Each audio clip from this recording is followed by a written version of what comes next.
Let me let you in on a little secret.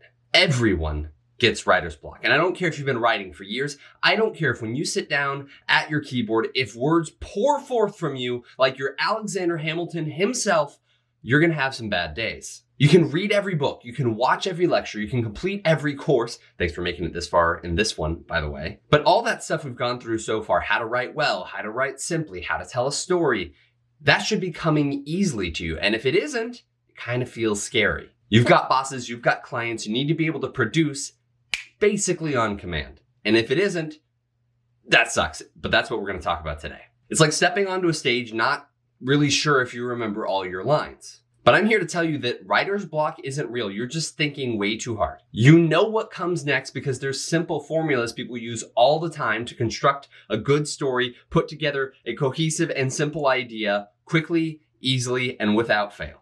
If you've got a boss, if you have clients and they're very demanding as well, they should be paying you pretty well for this. You need something so simple that you can follow it, put out something good, and it feels like second nature. Steps that you've drilled through hundreds of times. So when you're in this tough spot, you feel backed into a corner, you can go to it, you can pull through like it's nothing. And that's the power of a winning copy formula. It's something that you can rely on when you get backed into a corner. Sure, it's kind of like dance, right? You're going to learn the basic steps, and as you get more creative, as you get more experience, you can put in your own flair. But when you mess up, when you miss a beat, there's always something you can return to, always something you can do that feels right and looks good without compromise. So that's what we're going to be diving into today, a set of formulas you can use to break through that blank page paralysis. Because that's when the real magic happens, when you can put all that aside, when you can stop worrying about, oh, am I saying this right? Am I putting this in the right order? Am I using the right words? And you get to that second nature point where the words are just flowing out of you. So let's go ahead, let's dive into it. And by the end of today, you'll hopefully have everything you need to take you from guesswork at writing and have something that's more of like a confident flow you can return to every time. And if this feels childish to you, if this feels like, I'm a good copywriter, or hopefully that's what I should be at the end of this course, I shouldn't need all these little tips and tricks. I shouldn't have to be drilling. I shouldn't have to be having this formula I can return to. Well, I want to bring your attention to Navy SEALs. Navy SEALs are the best in the world, right? You might think, surely they never freeze up. And you're right. They probably don't. They've probably done this too many times for that. But trust me, they're not just winging it. If you tried to ambush them and throw them off their game, they hadn't planned for that, they would still win because their plan is so well rehearsed that you can't throw them off. They know what kind of detours they're going to make, how to get back to the plan, where they're going to rally.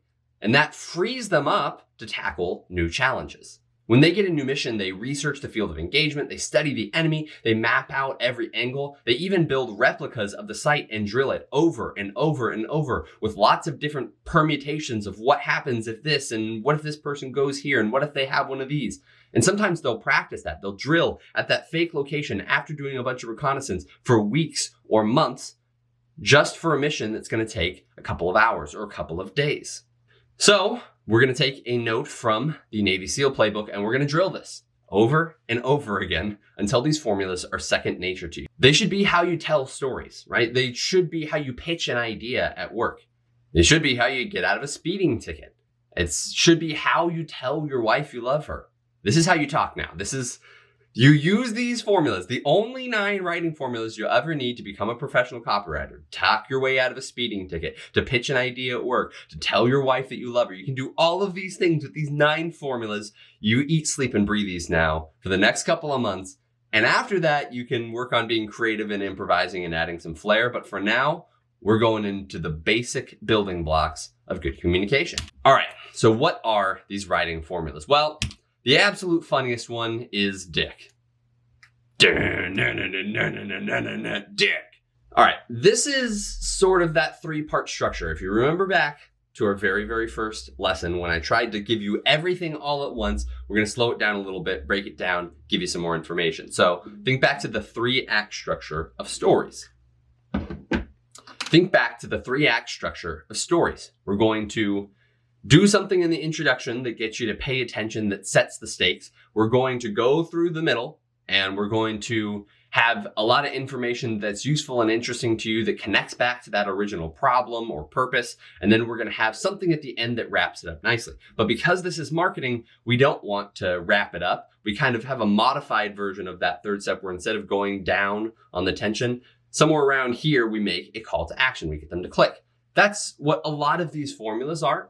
But there's multiple formulas because it's allowing you different ways to be creative within this, different ways to open, different problems to solve, different ways to intrigue. So this is just the bare bones, most simple version of this. Disrupt. This is something that catches your attention and is out of the ordinary, kind of like a hook, but it's inherently non-promissory, right? Something that's a hook story offer, for example, that could be like, I had a great day the other day. Well, that's not really disrupting, right? And you'd probably want a better hook than that. But you can see how that's more positive than disrupt. Like, your day was great yesterday. Let's say your day was bad yesterday. You went outside, you got really, really sunburnt. You come on and you just peel skin off of your arm. You're like, this is what happens when you don't wear sunscreen. It's a pretty good disrupt. All right, now we're going to intrigue them, tell them what happened, tell them what went wrong, why you were so arrogant to think you didn't need sunscreen. All right, that's a good disrupt, intrigue, click. And the click part, of course, would be, hey, I got this awesome sunscreen. The reason why I don't do it is because I don't normally have it on me. There's this great travel sized one that I now keep on me. There we go. Easy peasy. All right, so that's a disrupt, intrigue, click. Another example is from a saltwater fishing company I used to work at, right? So disrupt might be stop getting skunked on your day off at the lake. So being skunked is something that they're very, very not happy about. You only get out on the lake or on the ocean once a month, maybe twice a month if you're lucky.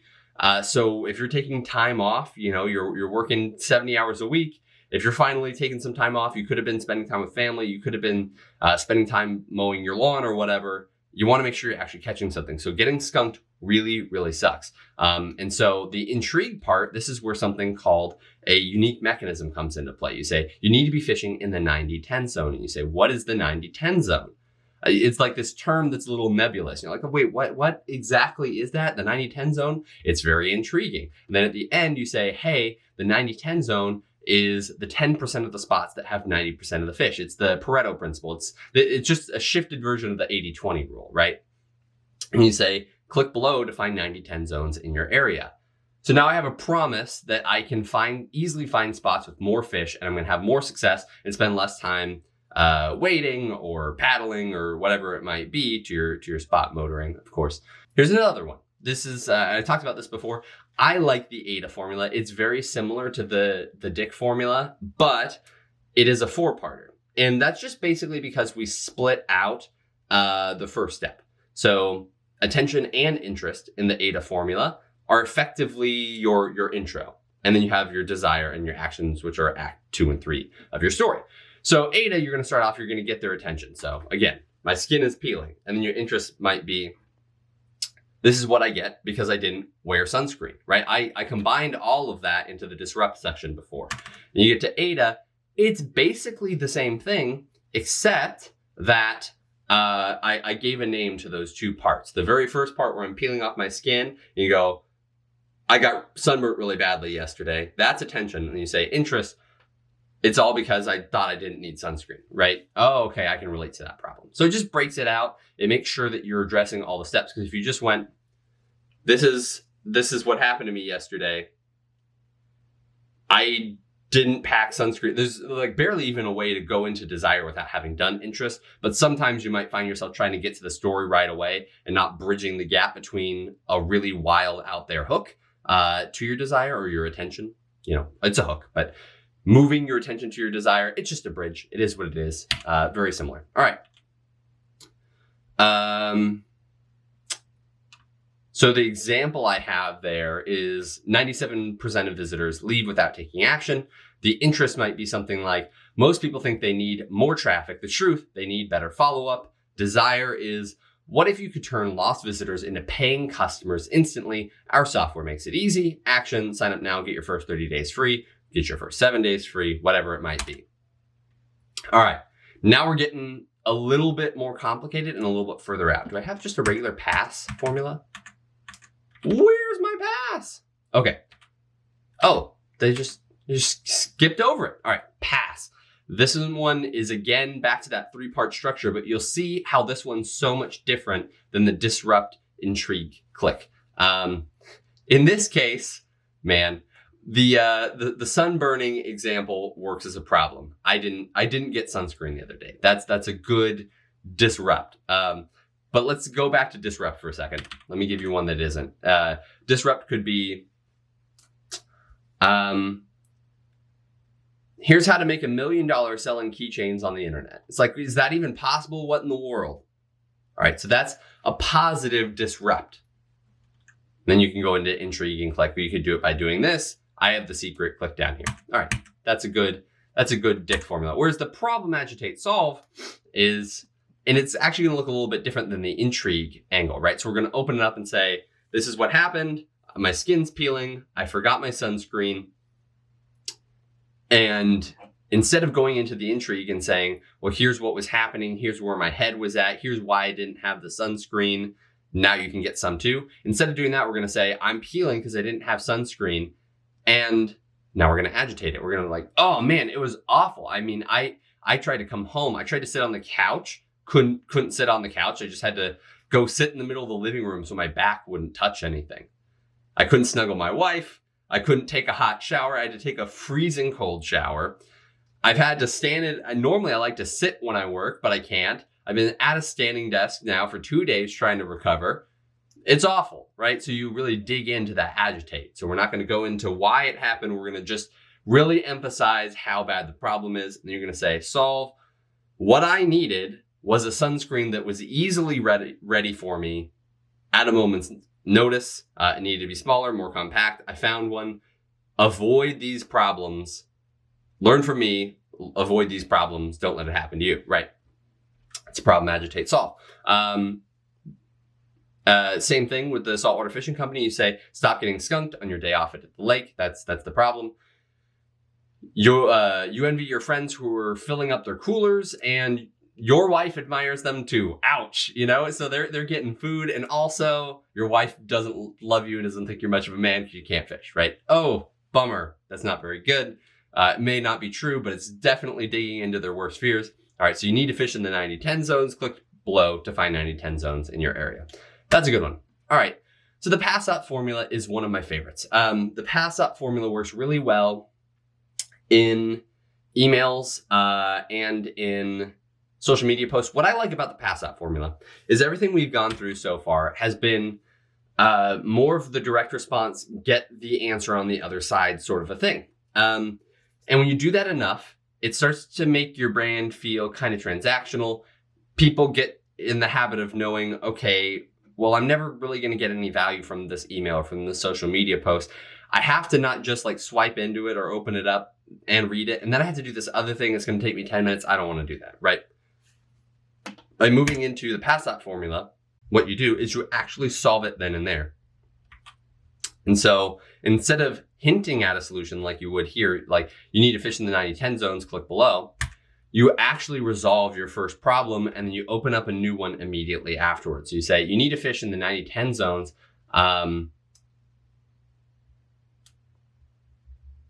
You need to fish in the 90-10 zones. You need to be looking for this in your environment. You know, you need to be looking for certain seagrasses at certain depths. You need to be looking for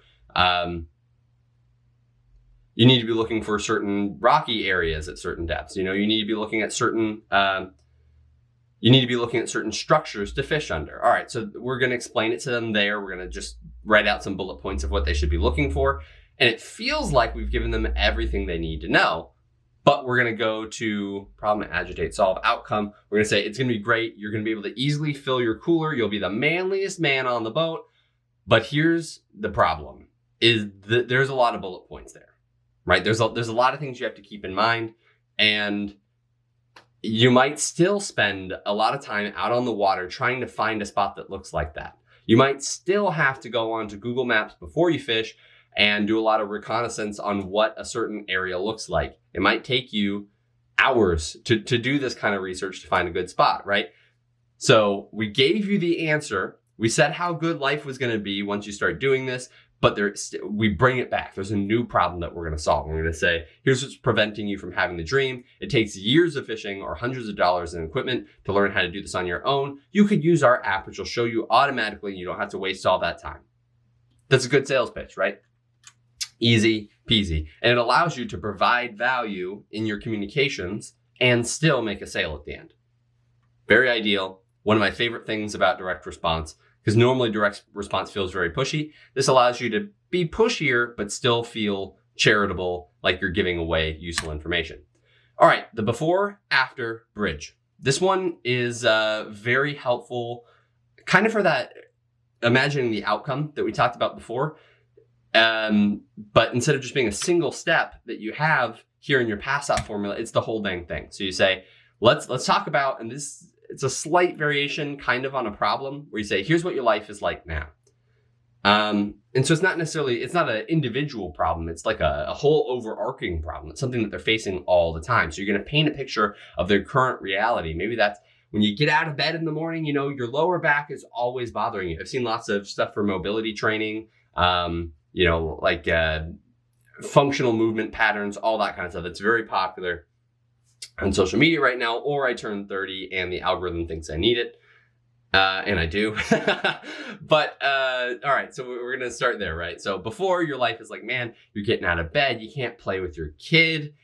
Oh man, it's awful. And you used to be an athlete and now you're just struggling to get out of bed. You want to go work out or go for a run, but you twist your ankle doing almost nothing and then you're out of the game for weeks. Okay. All right. I hear you. It's a bummer. I don't want my life to be like that. What's next? All right. So after, what if you could be in a world where you're in the best shape of your life, you have more energy, you jump off of a curb. Let's say you're going bouldering. You jump off a really big boulder, you hit the ground, your ankle twists a little bit, and it's totally fine. Your body is prepared for that sort of thing, even though you're 30, 35, 40, 45. Your body is adaptable, limber, and lubricated. That's pretty good. We went from something kind of bad to something pretty good. So what do I have to do to get to that state? Here's how you get from A to B. Our science-backed program makes it easy. You just have to stretch for 15 minutes a day, 3 to 5 times a week, and this can be your reality, right? That's pretty good. And you see how it's kind of like a problem agitate solve in some ways, but it's just a tiny bit more structured. So problem agitate could be like, here's your problem, here's why it's really bad. Whereas this is a little bit more positive. It's like, here's your problem, here's what life could be like. Like that first step, that before is a little bit of problem agitate all in one, but you're not going to spend as much time on it. The after comes quickly, so you spend more time in the positive space and you say, here's how to get there, right? Just slight variations. You see how all of these are really close to each other, but let's say you've just been hitting problem agitate solve too much. You keep doing PASOP formulas over and over and over again. You're like, okay, I got to switch it up. There are 9 formulas. You're good. You can switch it up. All right, the hook story offer. This one is great. This is, for people who want to tell more personal stories. They want to tell client stories. You think all these other ones, they feel way more direct response-y. The hook story offer does not have to feel that way, right? So we're going to jump in. We're going to say, this is what happened. I peeled my skin. I was going to the lake and, I was going to go on a jet ski. So I don't want to bring a whole backpack full of stuff. I got out there. I thought I was only going to be out there for an hour. And then the guy who owned the Ski-Doo rental, he told me I could have, for double the price. So I was paid $100 for the hour. For another $100, I could have it for the rest of the day. And I was like, ooh, that's a killer deal. Well, now I didn't pack any food. I didn't pack any extra water. I didn't pack any sunscreen. I thought I was just going to be out here for an hour. And that came back to bite me. I got home. All I could think about was how famished I was. I opened up the fridge. I stuffed, a 2-day-old hamburger into my mouth.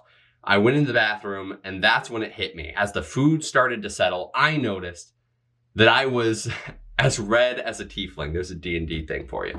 But I'm devil red. I'm tomato red. It's not going well for me. I'm in bad shape.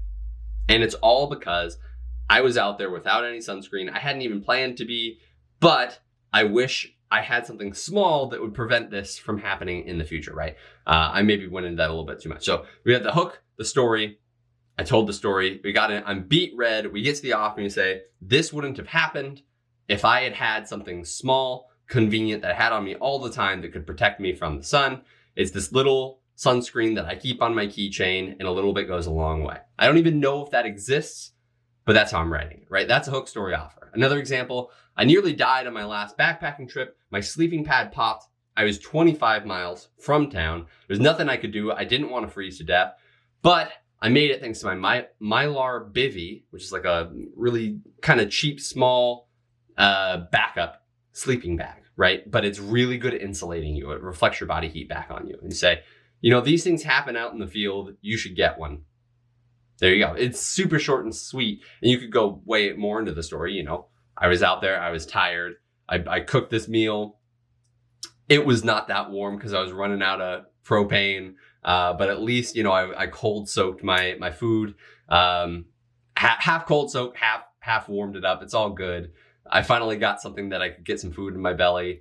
And I sat down and my keychain popped through my sleeping pad. Or there was a rock that I hadn't pulled out. It popped my sleeping pad. Now, I don't know if you know this, but it's like a 30 or 40 degree difference. The ground is going to be stealing body heat from you all night. That was not good. It was pitch black. I was 25 miles from town. There's nothing I could do. But fortunately, I always pack this backup Mylar bivy. It may not be the most comfortable on its own, but it can be a lifesaver in situations like these. I highly recommend, if you don't already have one in your pack, that you have one. It's just 2 ounces, and it only takes up, I don't know, they're not that big. They're about the size of a baseball. It's not going to take, they're even smaller than a baseball. Put one in your pack. They're only 30 or 40 bucks or whatever it might be, right? There's a hook, story, offer for your backpacking trip. All right. Desire, obstacle, solution. Now this is, you can see this is kind of the problem Agitate solved. This is kind of the before after bridge, but not quite, right? It's just a little bit different. So we're going to start with what you want.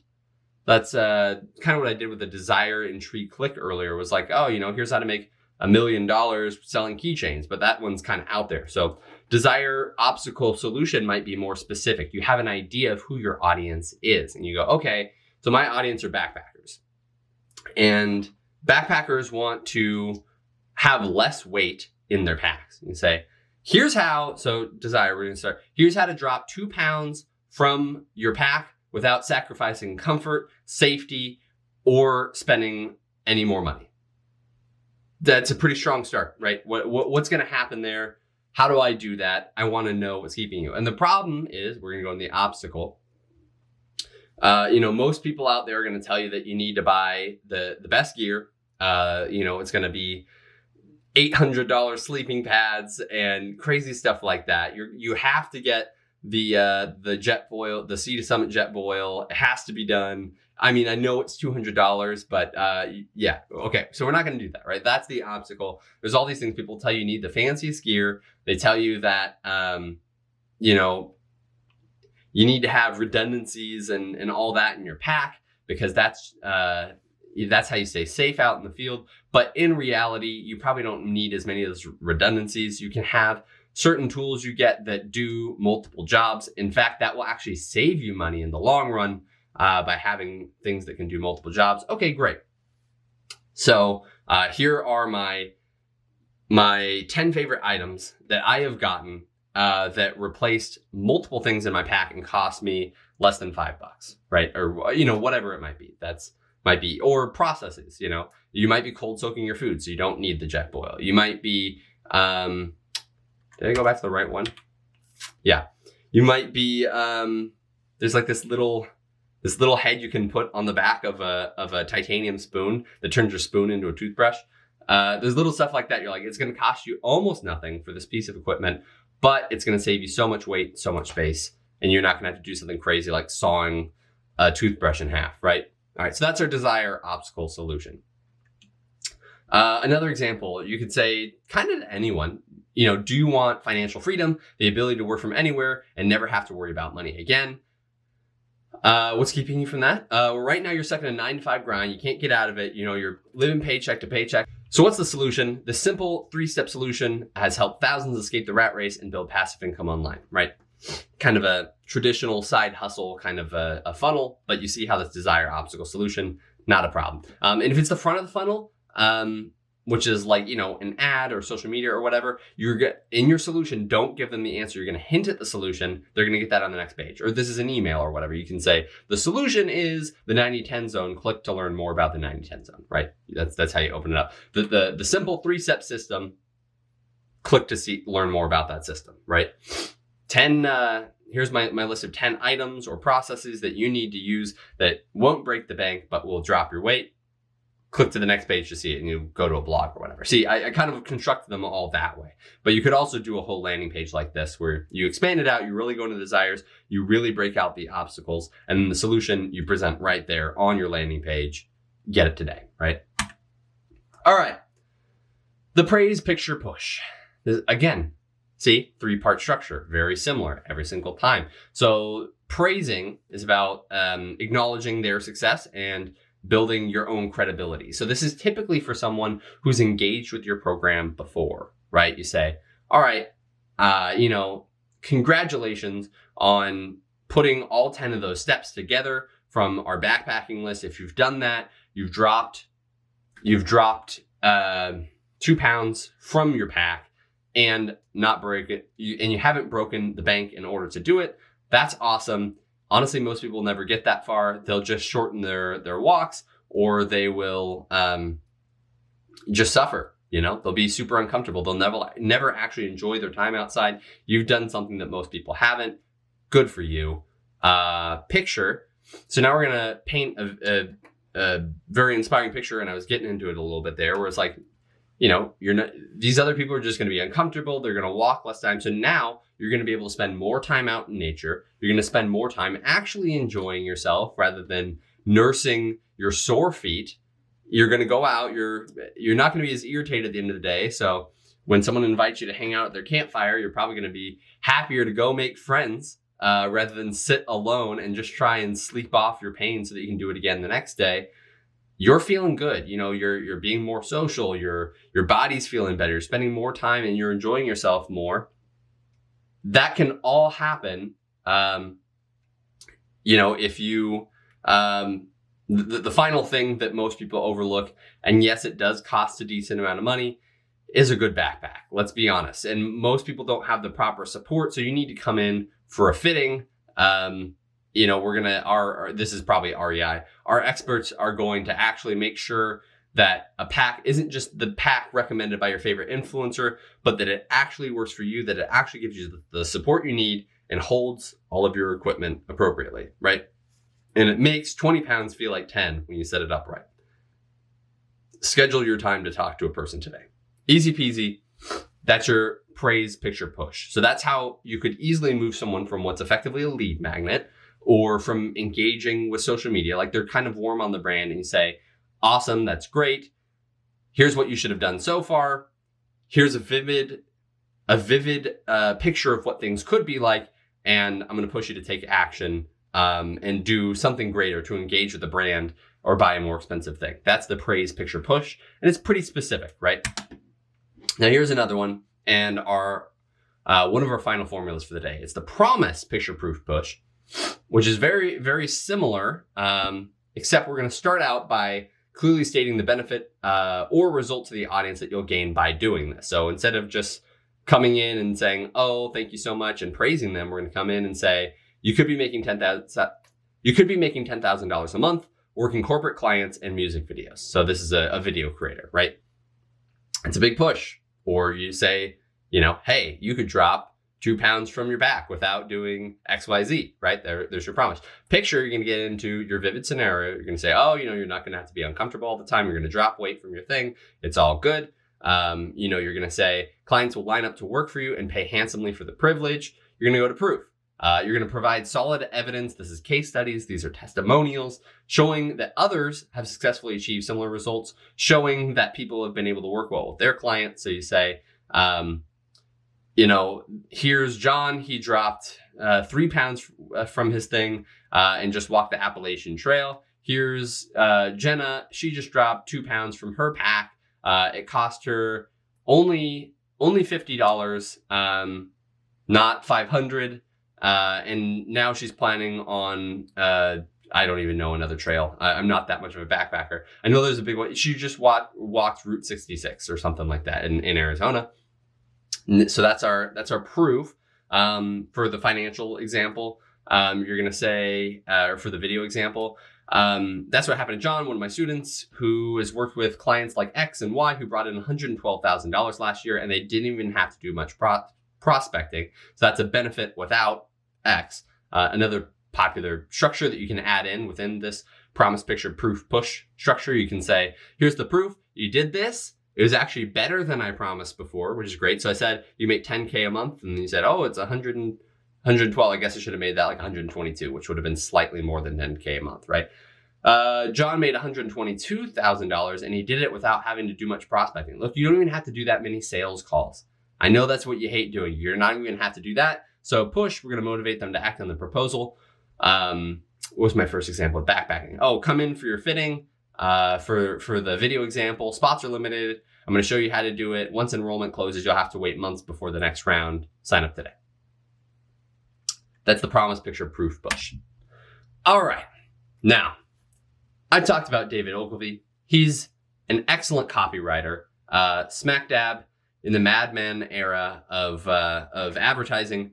And he has this, it's sort of like the 12-gauge landing page where it's like, here are the things that every piece of copy, every advertisement, every landing page, every email, every social media post, whatever that you're trying to get a sale from, they need all of these ingredients. Not necessarily in this order, but more or less in this order, right? So we have attention. What's the most significant benefit and the main problem you can solve, along with your unique selling point. That's very important. What makes you different than the competition? Interest, explain why they should care about what you're offering. Credibility, build up your credibility. Who are you? What have you done? How many people have you helped? What results have you been able to produce? How many people have been affected by this? You know, testimonials, these people like it. Dr. Squatch is really good at this. They go out on the road and they go, hey, woman, smell this deodorant. And they smell it and they go, oh, I would have sex with that man. It's like, okay, it's a little on the nose, but it works, right? So that's credibility. Proof, back up your claims with evidence. You can see how credibility and proof blend into each other there. Benefits, list all the advantages and use bullet points. It makes it much easier, instead of having paragraph with 5 or 6 sentences, to have 5 or 6 short bullets and say this. And you always do what I call benefit first. You're going to put the benefit. Don't say, you're going to learn in 5 hours and 2 papers how to make $10,000 a month. It's the completely wrong order. You want to say, you're going to learn how to make $10,000 a month with this simple formula, and you'll get these results. And it's just going to take you. It's going to be a 5-hour lecture or whatever. Cool. Put the benefit up front, what they really want, and put the details on the second half. So that's how you structure your benefits. Scarcity always helps. So that's what we did just a second ago, where we said, hey, I've only got a couple spots left, and I only teach this every couple of months. So it's going to be a while before I do it again. You should sign up now while it's available. Action, tell them what to do next and be very specific about it. Click below and do it. And don't just say, you should take my webinar. I'm going to show you how to do this stuff. Bye. What if people didn't know how to sign up for the webinar? What if now they're DMing you and now you've added an extra step? You have to get people to DM you to find out how to sign up for your webinar. At best, all of them still do it and you wasted your time. At worst, you gave people time to cool off and they're no longer that interested in signing up for the webinar. That's a bummer. So make sure you tell them exactly what to do next. Have a warning, tell them what happens without action, and say, you're just going to keep staying here. You're just going to keep suffering on your walks because you never got a fitting at REI. Your back's going to bother you all the time. Most people just suffer. They don't know that life doesn't have to be like this. That's why you need to act now and actually come in and get a fitting. There's no time like the present. And we're even running our best sale of the year. So there's never been a better time, right? So we added several things there it was action, warning, and now. So you see how you weave it all together? They don't necessarily have to be super long, but they can be. If this is a landing page, this is going to be long. If this is an SMS message and you've got 100 characters, okay, they're going to come really fast, right? And because of that limitation, you probably won't get it all in there. All right, so that's his formula. But what's absolutely ridiculous about this formula, and I don't know how David Ogilvy thinks this is okay, is the phonetic device is absolute trash. I have to have this printed out for me to ever remember this, right? It's AICPBSAWN.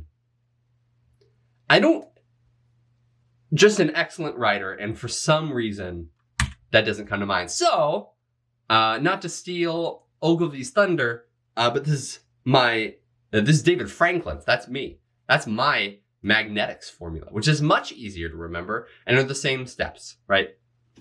So magnetize. That's our beginning thing. That's our hook. What's the thing that's a magnetic reason for starting? What's our unique selling point? What's the problem we're solving? What's the significant benefit? What's the appeal? Who cares? Why should they care? What are you offering? Grounding. Establish a foundation of trust and credibility. You nail down proof. You're going to build your claims with evidence. You're going to enumerate the benefits. Enumerate. You're going to put bullets or a list with numbers on it. You're going to have a ticking clock. You're going to introduce a sense of scarcity. You're going to initiate. You're going to tell them what to do next and how to take action, how to move towards this. There's going to be a consequence if you don't act. What's going to happen if you don't take action today? And you're going to tell them to be swift. They need to act now. Why? Okay. It's Ogilvy's formula. I'm not trying for a second to take credit for this, but at least magnetics is memorable. Like, you can actually remember what that is. So all that being said, that's basically my one thing that I don't recommend from Ogilvy. So he has two books that are typically recommended. We have Confessions of an Advertising Man and Ogilvy on Advertising. And both of them, I'd say they're like 3.5 out of 5s. If you're getting 5 books in this course, you should get something by David Ogilvy, right? They're great. He's very knowledgeable, but he does kind of go a lot into his own personal stories, which is great. For me, that's really valuable, right? I've already read like 30, 40 books on copywriting. I've been doing it for a long time, right? So I don't need the step-by-step plan, right? What I'm looking for are good case studies to be like, oh, that's a great campaign idea. Here's how it would work 70 years later in a digital context. Okay. And it may not even be useful now, but I tuck it away in my ideas and I'll go, oh, that's a great idea. That'll work for this campaign, right? So I'm looking for something different than a new copywriter is probably. So I feel the same way about Scientific Advertising by Claude Hopkins is more of a play-by-play, here's how to do it. Whereas his memoir, which is Confessions of an Advertising Man or something like that. I'm trying to remember, but his story is much longer. It's his memoir and everything, but it is much more like, here's the campaign I run. Here are the marketing stunts that I ran. Very useful, but it's more campaign specific. Anyways, I've gone into too much detail here. If you're getting more than 3 or 4 books, I would make sure you get a David Ogilvy book in this one. All right. Here's what Aristotle says about length of things. Because I said, we have all these formulas. Some of them, they're 3-part, they're 4-part, sometimes even 5-part. But sometimes they're really short. Sometimes they fit in an SMS, and sometimes they're going to be much longer than that, right? Sometimes they're going to fill out a whole landing page. So how long should it be? Is it a tweet? Is it a movie? Is it a whole book series? So when it comes to figuring out the right length, I'm always listening to, or I always think of this one line by Aristotle. I haven't heard this motif, but it is thousands of years older. He says, remember when the main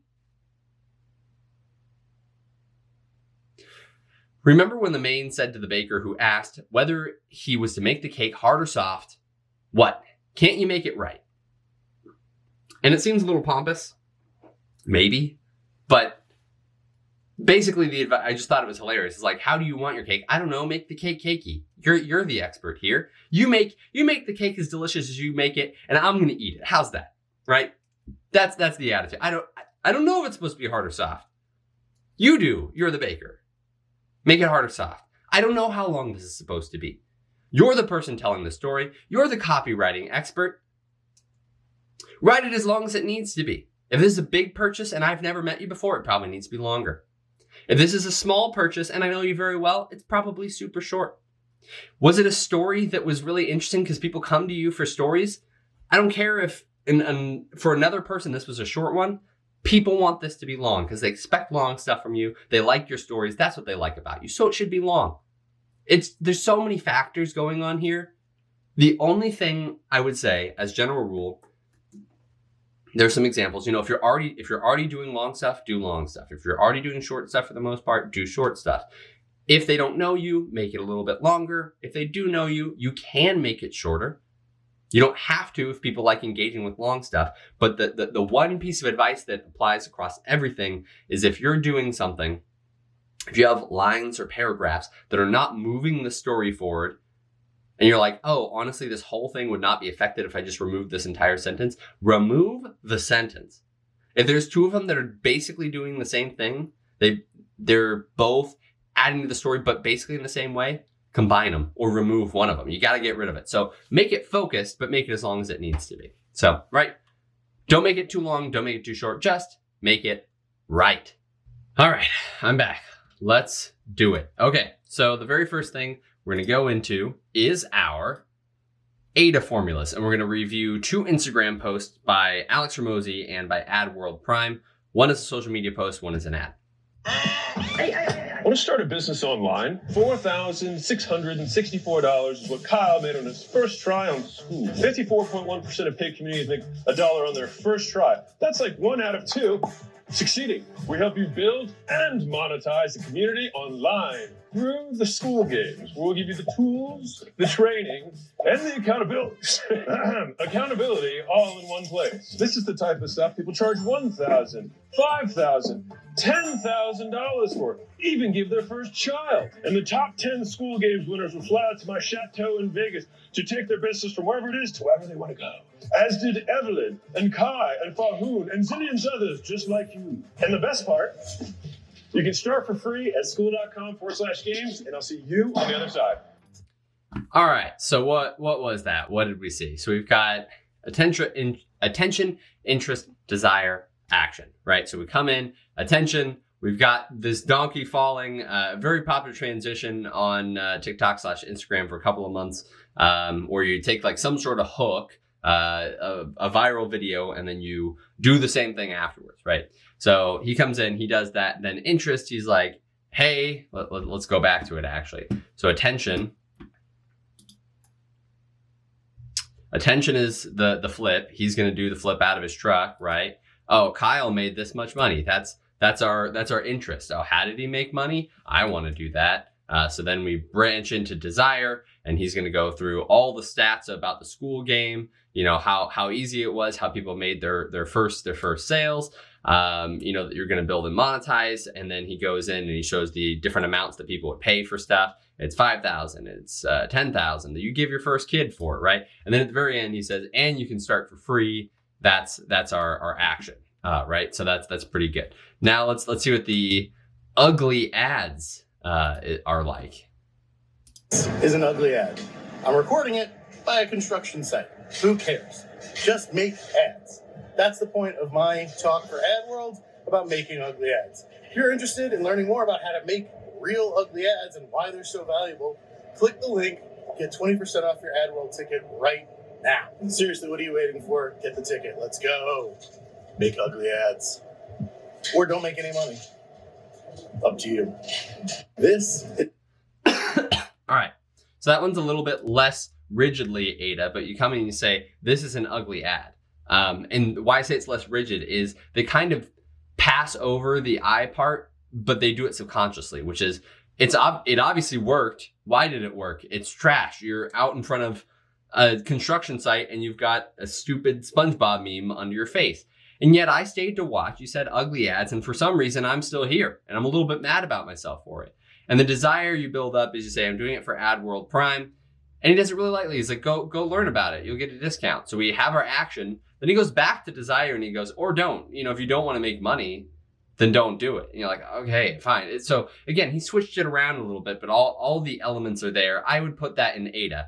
But this is an example of how you might kind of get a little loose with the rules at some point, where you might add some flair and improvise a little bit outside of these formulas. It was an AIDA formula, but he decided, you know what, I'm going to kind of do a light interest and desire. I'm going to go straight to the action, and then I'm going to go into the desire more deeply afterwards. Be like, just do it. You'll make money. It is what it is, which is closer to like what I call the hard close, where you've already put out your offer. You're like, here's what it is. You're getting 20% off, and then you just keep hounding them until they're ready to leave, right? With more good thing. All right, so let's go to PASS, problem, agitate, solve. These ones I think are a little bit more structured. So our first problem, agitate, solve, is one that I wrote. I think, right? That's the order I'm supposed to be doing this in? Yep. Is one that I wrote, and I did this for a dev friend of mine. So he was a freelancer, and a very good freelancer. He makes websites, and I was like, oh, someone was talking to him about doing an engagement for like $3,000 a month or something like that, for them to cold email and get clients for him. And it was like, yeah, maybe, but I work with small businesses, and I'm probably going to be break even on that based on the amount of work I'm able to do, And so I was like, oh, dude, that's crazy. They're using a robot and charging you an arm and a leg for that. So let me write you something. And cold opens are really hard to do. There's a lot of technical things about it where you have to like warm up your email address and everything. And generally they're more successful if they're more specific, instead of just blasting it out. And I know the other company was just going to blast it out. They can do it more cost effectively, but the best cold emails, the most effective cold emails with good open rates are specific. So here's what I did. Subject line, your site is broken. We have a problem. We're going to go in the body. We're going to say, hey, whatever your name is, Joe's Crab Shack. That's actually a person. Joe's Sandwich Shop. I noticed an issue on your site the other day. I was on the site and noticed, and it's really easy to go to kind of any small business that they have a site. They'll almost always have a problem on mobile view. And so that was my strategy, is I just go in and you go, okay, what's happening on mobile view? Take a screenshot, circle it on my phone. I literally, when I was going to the bathroom for like 5 minutes, I'd find them like 4 or 5 prospects in his area and just go, oh, there's a problem on their site. There's a problem on their site. There's a problem on their site. I'd send them emails. That's all I do for the day. And so we go in and we got some attention. So we said, I was on your site the other day, describe the problem. When I go into mobile view, your logo takes up half the page. I can't click through. I can't see what you offer at your restaurant or whatever. I bet your bounce, I can't even see your stats, but I bet your bounce rate is kind of high. Unfortunately, mobile traffic is about 90% of your traffic these days. So if your designer built this for desktop and it didn't work on mobile, you're kind of screwed. So you go, this issue could be costing you thousands of dollars. Fortunately, I developed the perfect framework that converts on any device. Discovered the secret. So that was if it was a lead magnet. I didn't end up doing that most of the time. Most of the time, it was like, hey, if you'd like, I'd fix this for you really fast. Like we'll have a call and I'll fix it for you really fast. And then, if they came on a call, we could actually upsell them onto stuff. So that's just a nice little problem, agitate, solve, right? So you say, and it doesn't feel as pushy as some of the earlier problem, agitate, solves we did, right? Where we say, hey, your site is broken. That's a problem. I noticed this issue the other day. I was on your site and noticed that. So we're still in problem. Now we're getting into agitate. Because here I would mention that it was mobile. We're getting into agitate. Unfortunately, mobile traffic is about 90% of your traffic these days. And if you don't fix this, it could be costing you thousands of dollars. That's an agitate for a small business. That's a not good amount of money to be missing. And you say, if you give me access to your WordPress, I'd be happy to fix it for you. Book your call. Right. That's how we had that set up. So that's our action. A nice low effort commitment. But we talked about a bad problem and agitated it. Look, I'll fix it for you for free. I'm just here to help small businesses. It is what it is, right?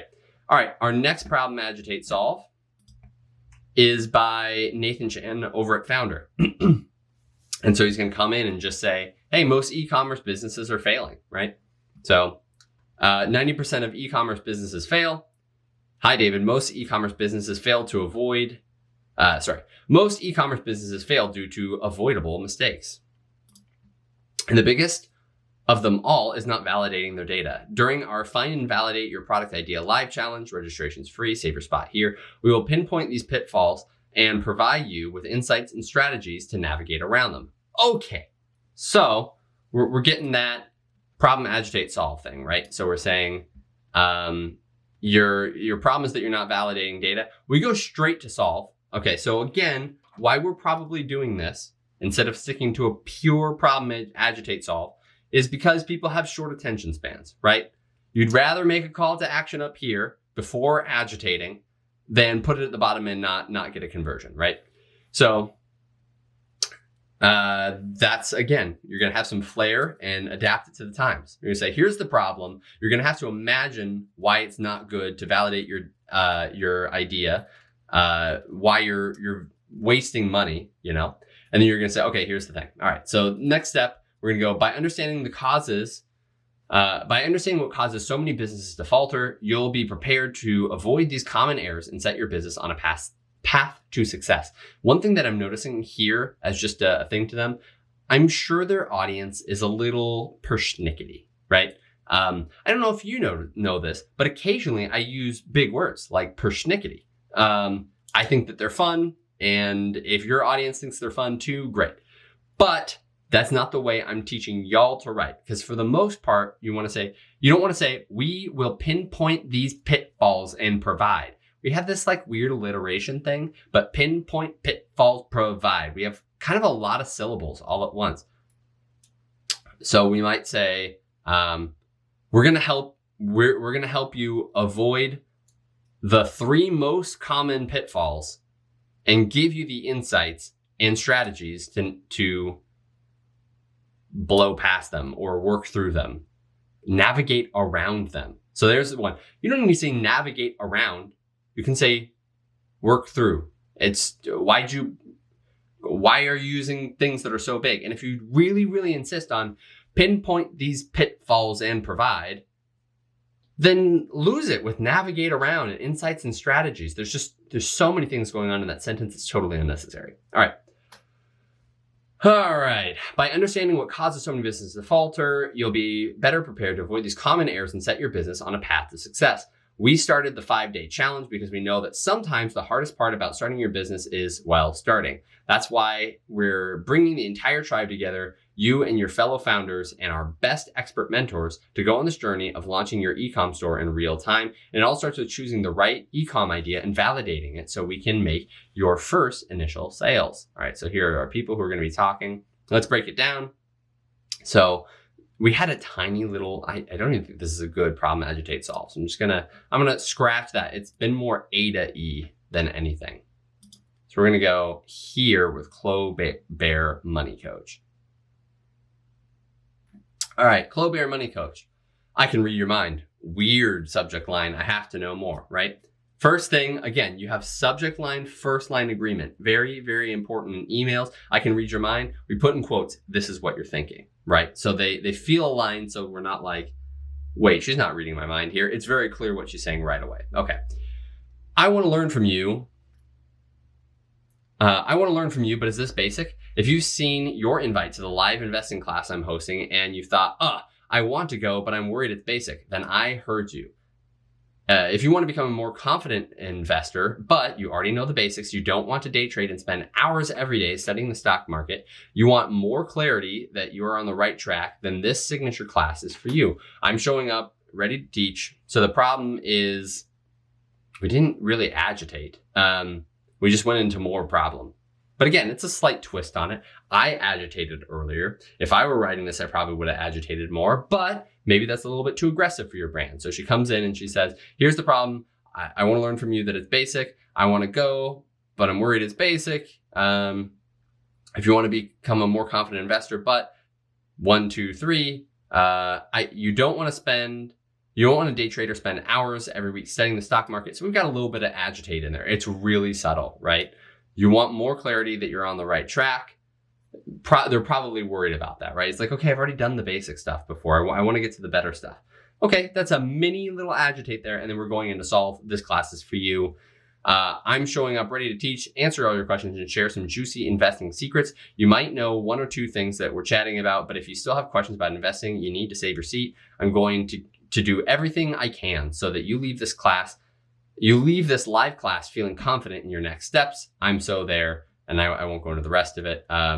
We have, there are 3 times. See all the times here. You've dipped your toes in. So we've got, again, a hard close where you made one call to action. You're providing some more information. Now you're doing some social proof. So very cool. And it's a more subtle agitate, right? We just said here, these might even be some of the problems you're facing. And it's not quite as vivid as when I did it before, right? It's like, you already know the basics. Like I sent this out before. You didn't sign up. And it was probably because of this. You've probably seen this before, right? So I'm just going to say that, you know the basics. Maybe you don't. Maybe you really don't. You just passively, but you think you do, right? You're like, this is going to be the real stuff this time, right? And you're not going to waste a bunch of time. So that's what she's saying there. That's a nice little agitate. All right. So now we're getting into PASOP, which is one of my favorites. And I got this from Alan Sanders, who talks about, I never followed Alan Sanders. I'm probably one too young for that, but this was in an earlier day of affiliate marketing and email marketing. And it was in a book called Autoresponder Madness by Andre Chaperon. So you can tell this is a different era. We're going to go into it and you're like, whoa, people don't typically, except for maybe Andrew Tate, people don't typically talk that way about dating or women or whatever it is. I guess that's not even true. Like, I bet you like Fresh and Fit gets into this kind of stuff. Anyways, not necessarily condoning that, or I'm not necessarily supporting that type of email or whatever. I have a wife. I might one day have a daughter. Don't talk to women that way. But all that being aside, we're going to pull from people who know how to do it well, right? And as you can see, this is one of the only examples. This is the only example I have for PASOP because it's so dang good. So leave the messaging out of it for a second, and let's just look at how it's constructed and what we can learn from it. All right.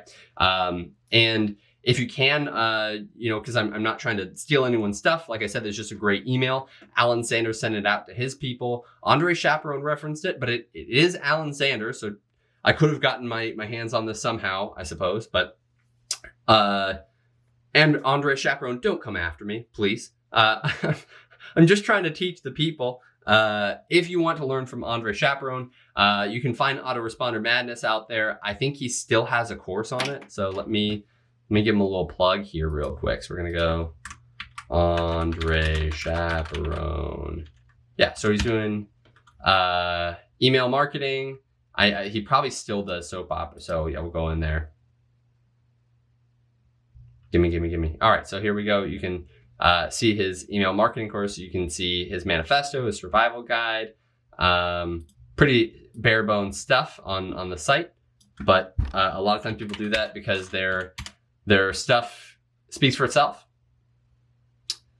The soap opera sequence, did you mention Andre Chaperon?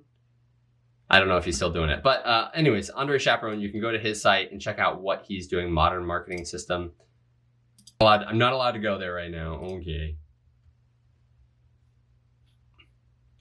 So anyways, check out Andre Chaperon's stuff. You can see his modern marketing system. You can see, his manifesto, his survival guide. You can look up Autoresponder Madness. Giga Courses looks like it has his thing there. So, okay, there's some options for you to go in there and support Andre. I'm not trying to thieve him, but I took this out, this email reference out so you can see how powerful it is. And this isn't just like some random person, right? Like I said, like I had to kind of dig this up from the Internet Archives, but you'll see Andre Chaperon mentioned by some of the top copywriters out there. So like Brian Moran at Sam Cart and at Learn Baseball. And also you have Russell Brunson at ClickFunnels. They both are like, yeah, Andre Chaperon's the man.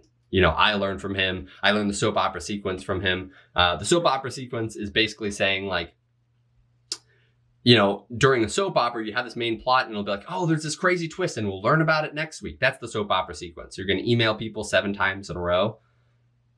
Well, it's going to be hard to get them to show up each day unless you have something tying them from one day to the next. So that's the soap opera sequence. I don't know if he invented it, but he certainly popularized it and taught a lot of people how to do it. So here's an example of that from Alan Chaperone's course, Autoresponder Madness. Alan Sanders is the person who sent this. So subject line, so powerful, it's drugs for women. All right, opening thing.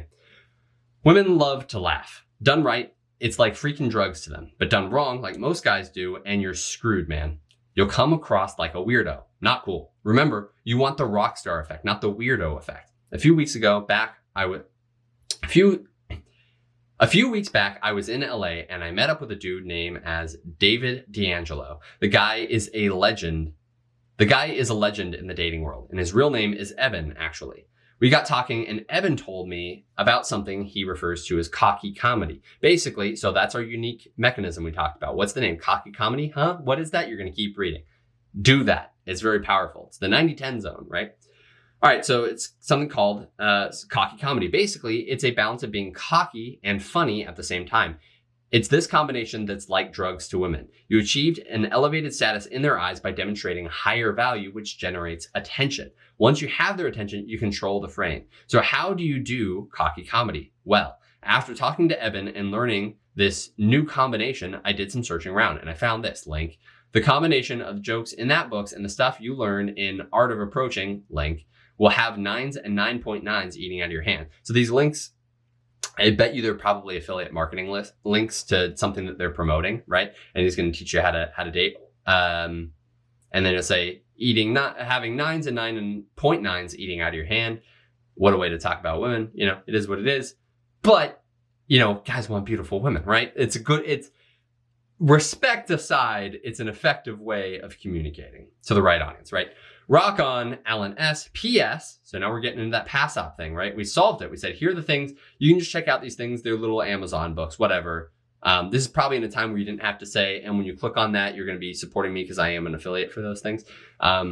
So he didn't have to do that. But if you're an affiliate marketer, you have to do that now.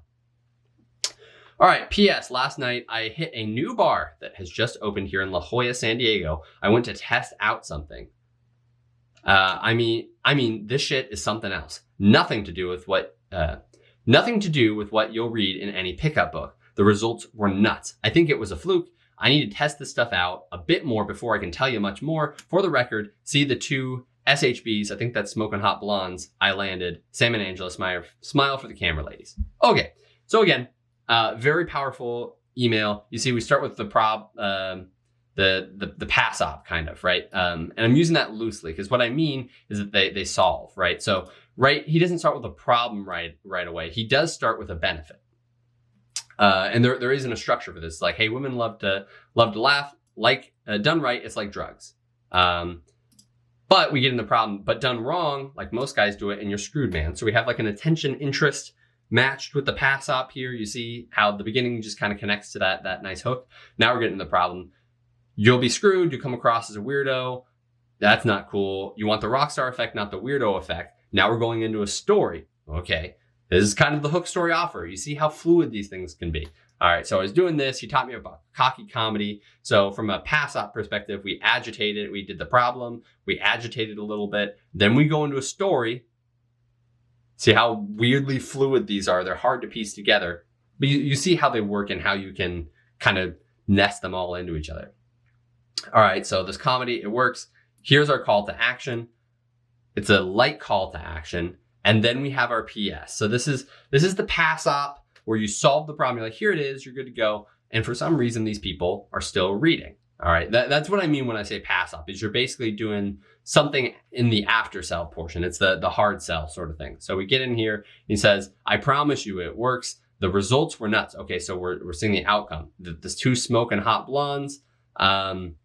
And then we don't go with another problem. So it's not even a perfect PASOP, hardly even close. But you see that we had the problem agitate, we had the solve, and then we have this PS where we really go into the outcome.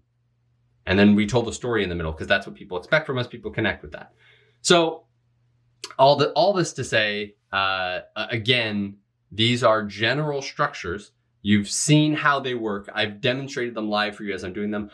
As we write through these later, you won't see these nearly correct. Like, as we go through these later, you're not going to see me write these in this way that's like not a perfect PASOP email, so that'll help. But I want you to see what really good versions of this look like and break them down so you can see how they're working. There's something to aspire to, not something that I'm going to teach you how to do today or that you're going to start writing right away. This will be something that happens after a year or two of copywriting. We're like, oh, let me weave them together this way, right?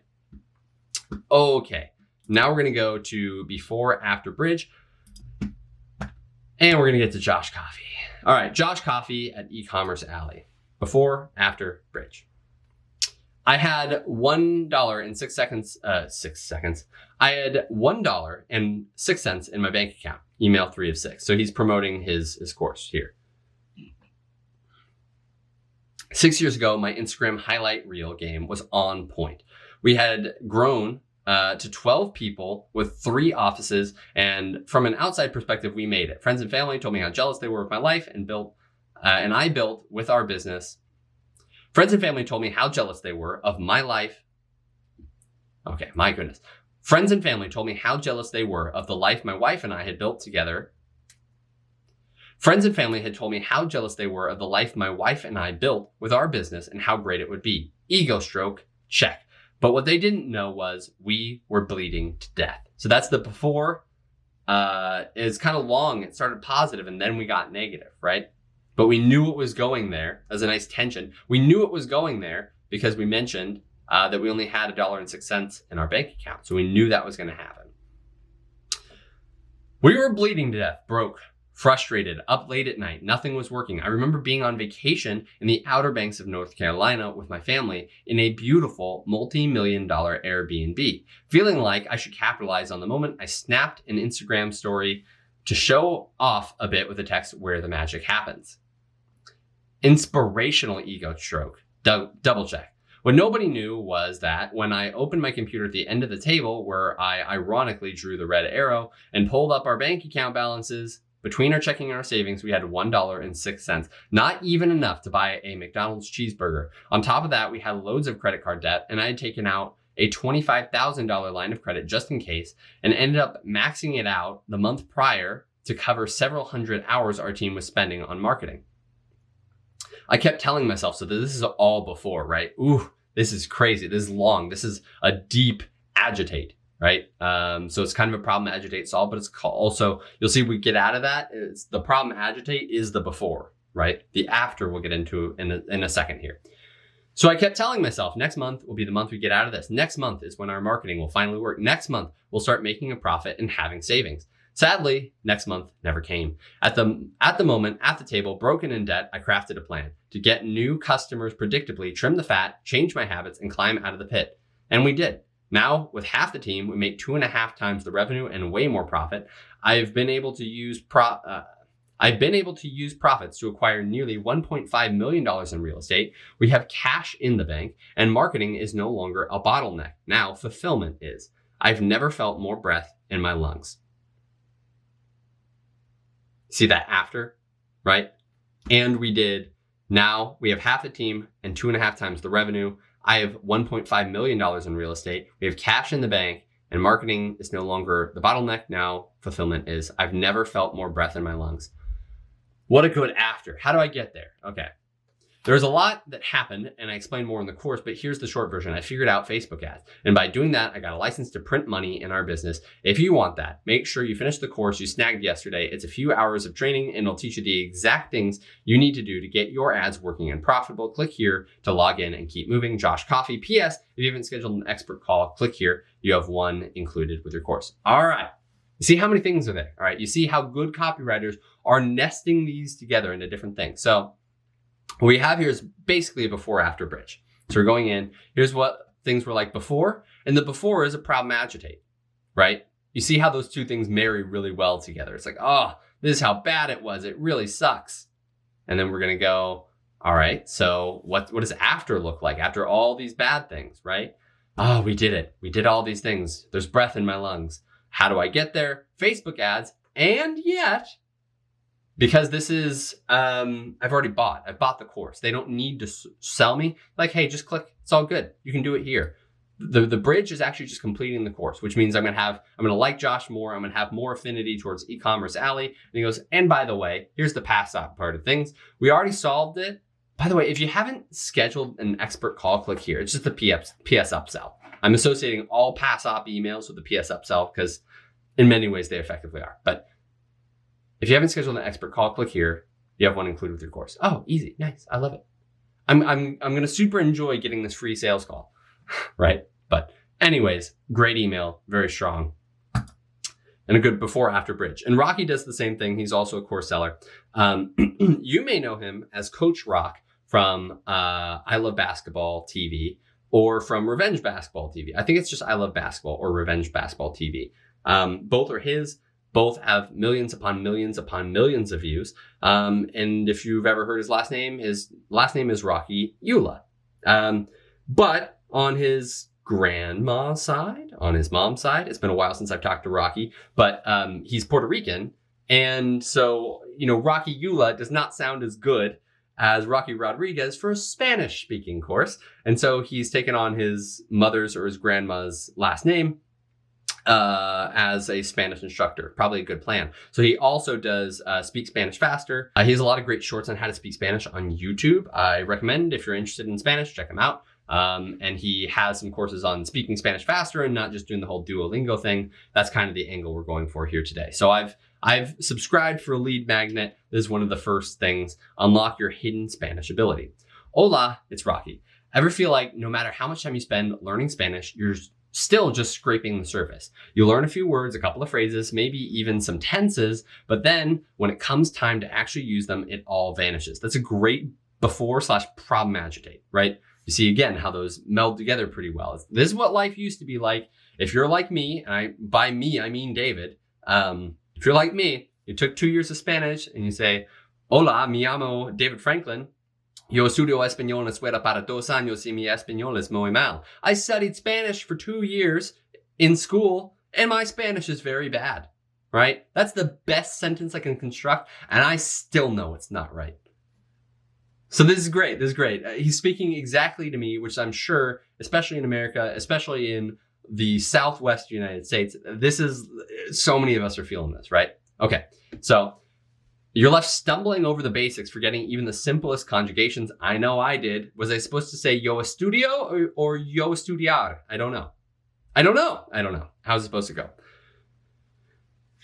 And I might not be conjugating right. I have no idea what I'm doing. So he nailed on the head. Now imagine if it was different. Oh, the after. What would it be like? Imagine being able to speak with ease and confidence.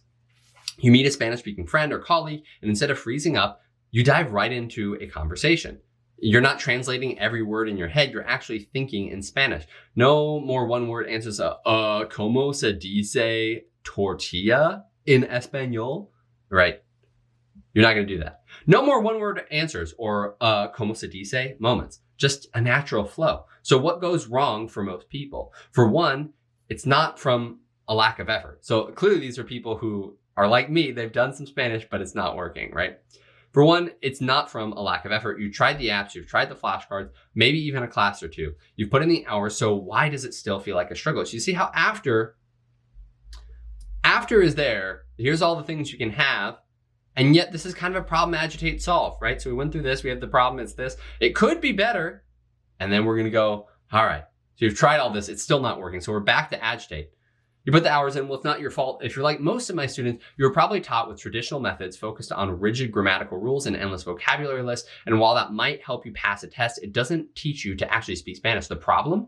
You're being trained to memorize, not communicate. I learned this the hard way. For years, I threw myself into learning Spanish. I spent hours studying grammar rules, memorizing long lists of vocabulary, practicing verb conjugations, and despite all that, I still felt tongue-tied when I tried to actually speak. Every time I'd sit down to study, it felt like I was adding more bricks to a wall between myself and fluency. And I thought, this can't be it. There has to be a better way.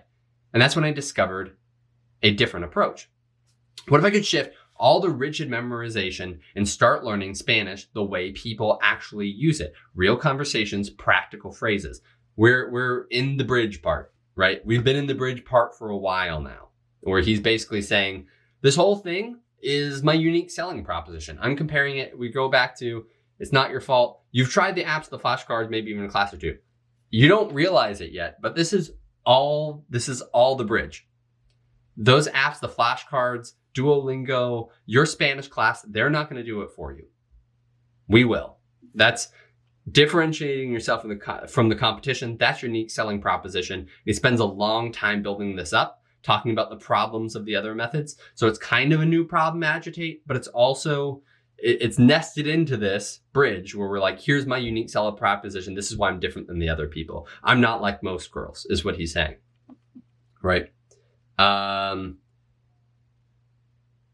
What if, that's when I discovered a different approach. Yeah. What a different approach. What if I could shift away from rigid memorization and start learning Spanish the way people actually use it? Real conversations, practical phrases, building confidence without getting bogged down in endless rules. So now we're getting into that USB and really just building out each benefit over and over. So I tested this approach on myself, tweaking it and refining it until it worked. And when I saw how much it helped me, I knew it could help others too. That's how 7-Day Spanish was born, a course that gets you speaking, not just studying. It's built around a unique method that skips all the mind-numbing grammar drills and gets right to real everyday Spanish, and it works. We've seen it work for over 30,000 students and people just like you who thought that they'd never be able to speak Spanish fluently. Now, many of them are having conversations, connecting with loved ones, and traveling with confidence. Why not you? From now through Halloween, October 31st at 11:59 p.m. Eastern Time, you can get access to a special discount. So if you're ready to start speaking Spanish, not just studying it, click here to unlock your Spanish potential. Hasta pronto, Rocky. Okay. So that was just one big bridge. That was just one big pitch of why I'm different from the other guys.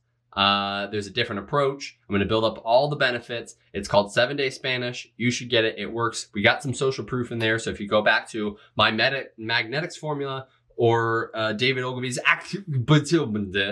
then you'll see, hey, that's a good thing to throw in there at the end, right? It's good to throw in the credibility and the proof and the benefits. He hit all of those in that last section there. And then at the end, he says, between now and Halloween, you're going to get that scarcity, take action. And he doesn't do the hard sell of the warning. But, you know, you don't have to every single time include everything there. So he enumerated the benefits. He did a ticking clock. He initiated and told them to take the course, do it next, do it now. We're going to back up our claims with evidence, nailing down proof. All right, use whichever one you want. I don't care. But all that to be said, the point is how he kind of nested everything together there, right? All right, let's go into hook, story, offer, shall we? Hook, story, offer. Clo Bear Money Coach. This is my second Clo Bear Money Coach. I think I did another one. Yeah, all right. 70K of debt and living paycheck to paycheck. So that's a problem right away, right? But what the form we're doing is hook, story, offer. So that's a hook this case. The hook is very problemy, but it is what it is.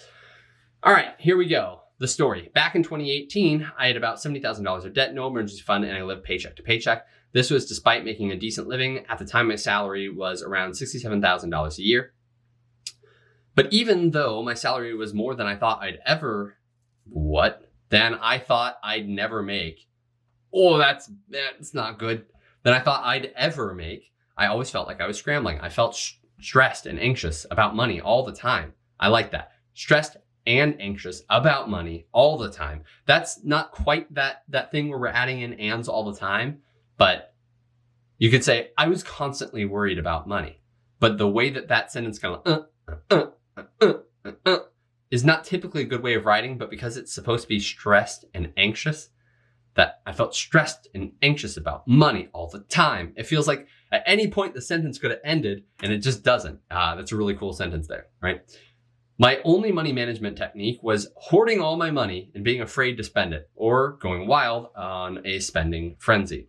Being good with money felt like an elusive character trait that you either had or you didn't, and I didn't. I figured I'd never be able to retire. I thought this was normal considering how much student loans were impacting every single person I knew, including myself. But then it all started to change. So there's a story. We're going to hook story. We're kind of getting into the offer territory. It's still story, but the story is going to reveal what she did, and we're going to give it a name, right? In 2018, I was fresh out of a relationship that I had given my power and my money away. My ex had used my credit card to put me $15,000 in debt. I was ready to move on and I was tired of relying on other people. So I started looking at all the areas of my life, what needed to improve. And I couldn't ignore that my finances, well, they needed some work. Listen to the full story in the Money Bear podcast. So I guess that's where we're going to learn about the story. I don't love that because it tries to do two things, right? But I would have put that in the PS. Does she have a PS and she sells in it? Of course she does. So I don't know. I wouldn't have included that. I think it distracts it from it a little bit. But here's the thing. I didn't know how to work on my money. I didn't know what this entire journey would hold. But I knew that my first step needed to be, I needed to know the numbers. I pushed off knowing the numbers over and over again because the idea of finding out what my total debt amount was and calculating my net worth, it was overwhelming and I didn't want to hurt my own feelings. So I put it off and off and off and off. Hey, look, finally, we're getting to the ands, right? You build up that sense of stress by adding in lots of ands. So I put it off and off and off and off until eventually I got tired of my own shit and had to face the numbers myself. My first unofficial wealth planner was a scrambled notebook page with a lot of chicken scratch, crossed out numbers, and variety of highlighters. But gathering the numbers for my own financial situation, it was the most powerful first step I could have taken. It showed me where I was at, and where I was at was the worst it was going to get as long as I started making moves that led me forward. My little wealth planner laid out everything I needed to do and how to prioritize it so I could finally start saving an emergency fund, stop spending on stuff that didn't bring me value, and start investing and stop feeling derailed every time an unexpected expense came along. That last sentence was a little wordy, but you see how now we're kind of doing a little agitate there. In the middle of our offer reveal of the hook story, we're like, hey, it solves all of these problems for you. That's a nice little thing there. When you're talking about your offer, you're either going to solve pain points or show benefits, and they can go either way, right? With this audience that's probably struggling with finances, it's probably not a bad angle to say, here are the problems we're resolving, right? And with that information in my arsenal, I felt less afraid and overwhelmed. I felt in control. That's what knowing your numbers can do, which is why I created the Lazy Wealth Planner. Finally, we've revealed the name. No more chicken scratch on a piece of scratch paper, getting a custom, easy to use roadmap that will finally take you from financially stressed to financially free. But here's the thing, the first step to hitting those financial goals like early retirement or debt freedom is to have a plan. And having a plan, it all starts with understanding the numbers. Imagine a life where, okay, so again, nested in this offer, we've already done the first pitch. Nested in the offer, we're getting into like an before-after bridge, right? So now we're doing the after. Imagine a life where your next big purchase doesn't cause you to break out in hives. You actually take time off and book that Airbnb you've been dreaming of, the one with the view, the balcony right on the water, without feeling guilt, shame, or fear. And you don't have to freak out if a tire pops or you suddenly have an $800 bill from a root canal. Feels pretty good, right? If you're finally ready to, okay, so before after bridge, here we are, we're back at the bridge. Even though we've already done the offer reveal, we're going for a hard sell and we put a new thing in there, right? If you're finally ready to stop avoiding your finances and take control of your spending, debt, and investing, feel at peace with your money decisions and make managing your money 10 times easier. So what are we doing?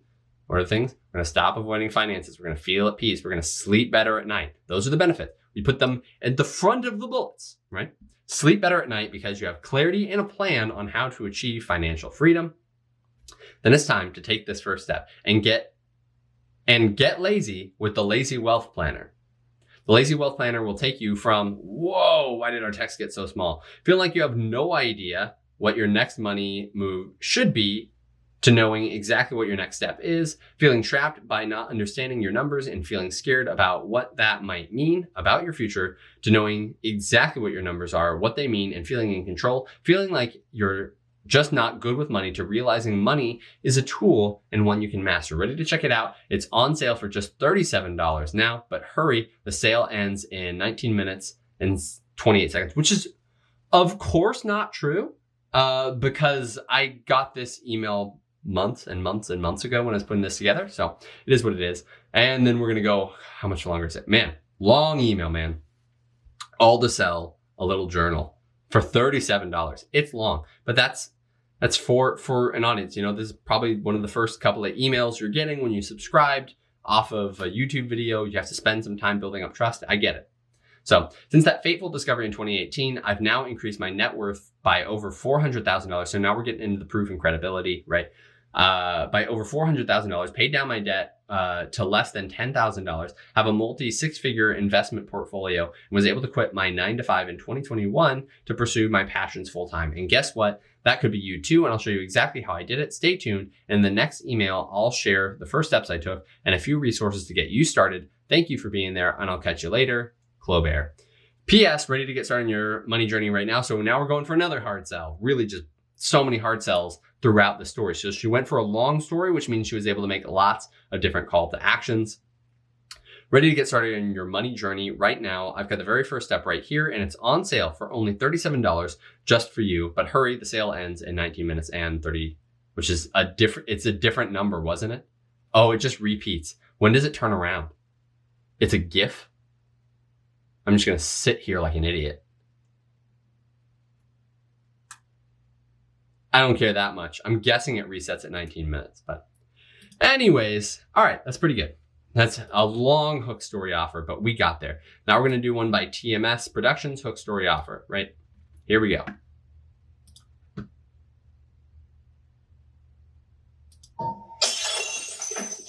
This is what it looks like to film a viral video. And this video went on to get millions of views. That was good. There are a few key strategies that I've taught to thousands of people that make their videos go viral pretty much every single time. And this isn't using some cheap trick like a certain hashtag or a trending song. It made my friend Maddie over $4,500 in just 3 days by selling just boring car air fresheners, and she didn't spend a dime on advertising. Or there's our clients Breeze Yachting, who we taught how to make content so they could use it to sell a $4.5 million yacht. And as I say this, you're probably thinking, there's no way this would work for me.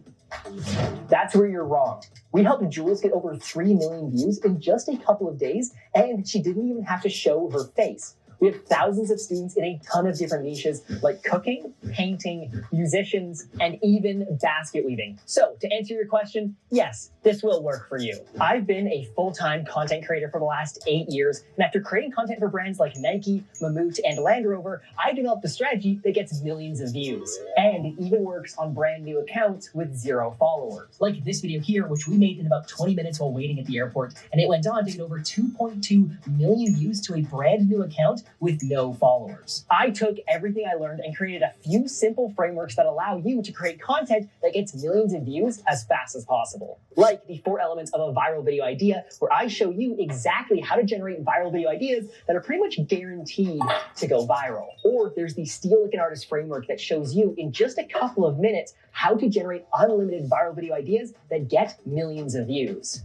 The whole process is simple. All you need is a phone and a laptop, and we're going to show you how to use those to generate content that is engineered to get millions of views and keep people watching.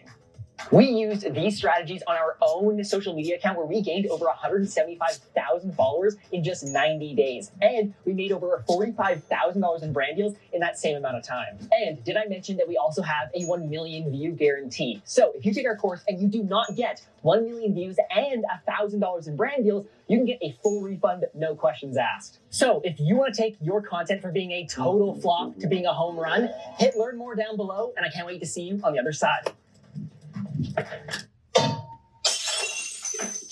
This is Okay, so what do we do there? We have the hook story offer, right? The hook, when I drop this thing, which is clearly like their best hook ever. They will make so many ads of them dropping that thing over and over and over again, but it's great. It gets you through the first second because you drop it, you go, oh no, what's gonna happen? And then it shatters, and then you wait for some sort of reaction or something. So no matter what, you get like a second of view, a second of viewing in your episode, right? So that's a good start.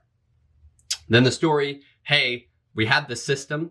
It's worked for other people. I've done it for all these people. We're getting views to accounts that have no views on them, right? And we just build that up. We build all this credibility. I've done this for Nike and for Land Rover and all those sorts of people. So you see how we're adding stuff from David Ogilvy's system into what is effectively a hook story offer. If like, here's the hook, and you explain this hook, this strategy, this system is getting us all these views, and you go in the offer and you build out, okay, it's this simple framework we use for all these people that helps us do stuff. So during the story, we built out all the proof and everything. And then in the offer itself, you go, oh, we're going to show you how to do it. We have this system. We have this thing that lets you do this. We have this other thing called Steal Like an Artist that allows us to take that in and have unlimited ideas. That's it. And then we make a call to action at the end. So a nice little thing there. Here's one of my favorites. It's very funny. It's done by Kristen for ClickFunnels for a live series they call Funnel Hacking Live. And it's a hook story offer, but done in like a weird, like an anti-problem agitate solve. All right. It's weird. So she tells a story about how she's a victim of her own success, right? So the problem is that she's just too successful and now she's making too much money and she can't sleep because her phone's dinging at night, keeping her up because of all the sales she's making. So it's like a weird version where your problem agitate is actually your goal benefit.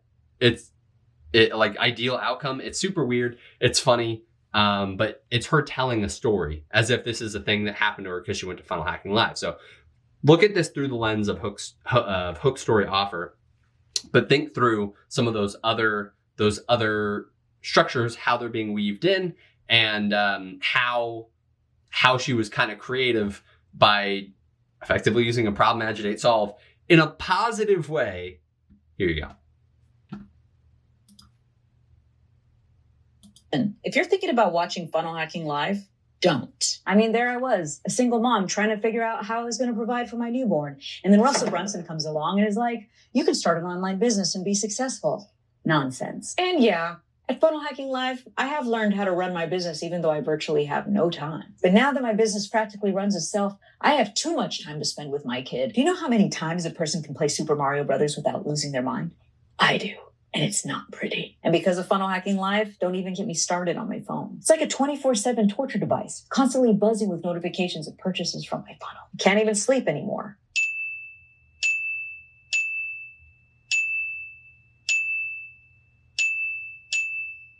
Constantly buzzing with people asking to work with me. I've had to learn how to say no in like 12 different languages. Neh. Neh. Do you want to know another thing that I hate about Funnel Hacking Live? It's had an effect on my son, too. He's growing up thinking that success and financial stability are normal. How am I supposed to teach him about struggle and hardships now? Now, let me warn you one last time about this Funnel Hacking Live. Don't do it. I mean, you don't want to watch a conference where you're going to learn about how to successfully launch an online business. And you want to know what the worst part is? You end up being part of a community and making friends with all these other successful, amazing, optimistic people that all share the same dreams. I mean, who would want that? So if you're thinking about watching Funnel Hacking Live, where I'll unfortunately be speaking, don't do it. I mean, I keep getting sunburned because I can work by the pool and actually earn a living from my laptop. It's terrible. But if you insist on watching and learning valuable skills that can take care of you and your family for the rest of your life, just remember, I warned you. Look, Mom, I made a business plan.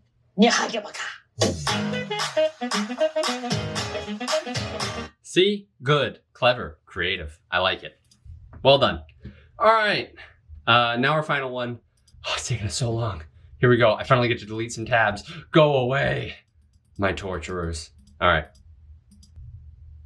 Here we go, from Keith Krantz over at Dominate Web Media. I'm sure I've talked about him before because he has this really, really good starter email that's like, you come on for his $1 everlasting trial webinar, everlasting trial, did I say that? Everlasting ads webinar. You're gonna learn how to do it. And then within 6 hours, he sends you this great email that's like, here are the 25 things you need to do to make sure your ads are performing as well as they can, 27 or whatever it is. And it's totally free. It's just high value. And there's a couple of call to actions in there, but super high value. I would call that a PASOP in the loosest sense, where it's like, here's the problem. Your Facebook ads aren't getting clicks. And if you're doing that, you're wasting all this time and money, but I'm going to give you 25 things that solve it really fast. Here you go. 1, 2, 3, 4, 5, 6, 7, 8, 9, 10. All right. So it just keeps going, right? So it's a problem agitate solve in the loosest of ways.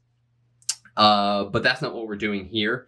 We're just doing a promise picture push. So this is for someone who has already watched the seminar, right? So we're gonna talk about or praise picture push, excuse me. So we're gonna talk about how good it was that you took the Everlasting Ad Flight Camp and then get you to engage on a higher level, right? So here we go.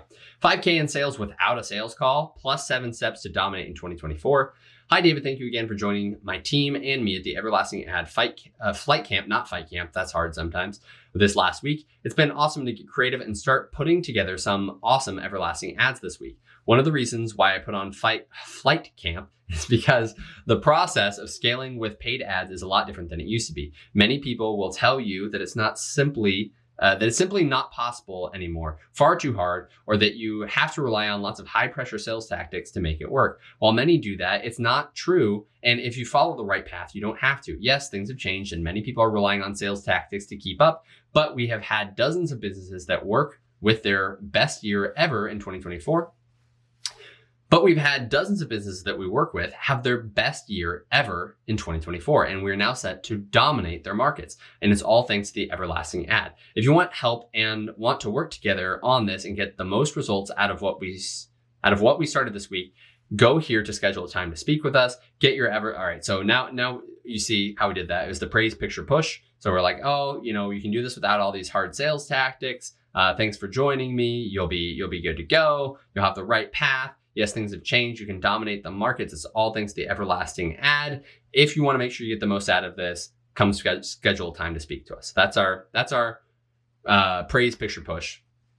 And then we're getting into what I call the hard sell. The original thing is over now, and now we're just providing more value. And it's probably a nested angle here. So we say, getting your Everlasting Ad is the biggest game changer for your business, but there are still 7 steps to scaling your ad creative into a true machine that brings your customers every day from all platforms. So if you want to see what the path looks like from here, I'm sharing our 7-step flight plan that our best clients are following to 2 to 10x their businesses, the 7-step Everlasting Ad binary machine flight plan. On this page, to register for this free training, you can see me. On this page to register for this free training, you can see me dissect a recent testimonial video from one client who used these 2 changes to more than double their business in the last 5 months.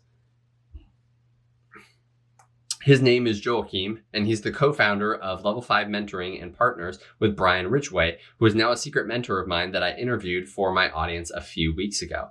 You can check out that interview here. So basically, this whole email is before after bridge, and he has the thing that he really wants you to do, and then he has downsells. So when you're marketing, you'll spend all this time getting someone excited and interested in something, and you'll say, hey, the best way to do this is this $300 engagement. It's this $300 backpack.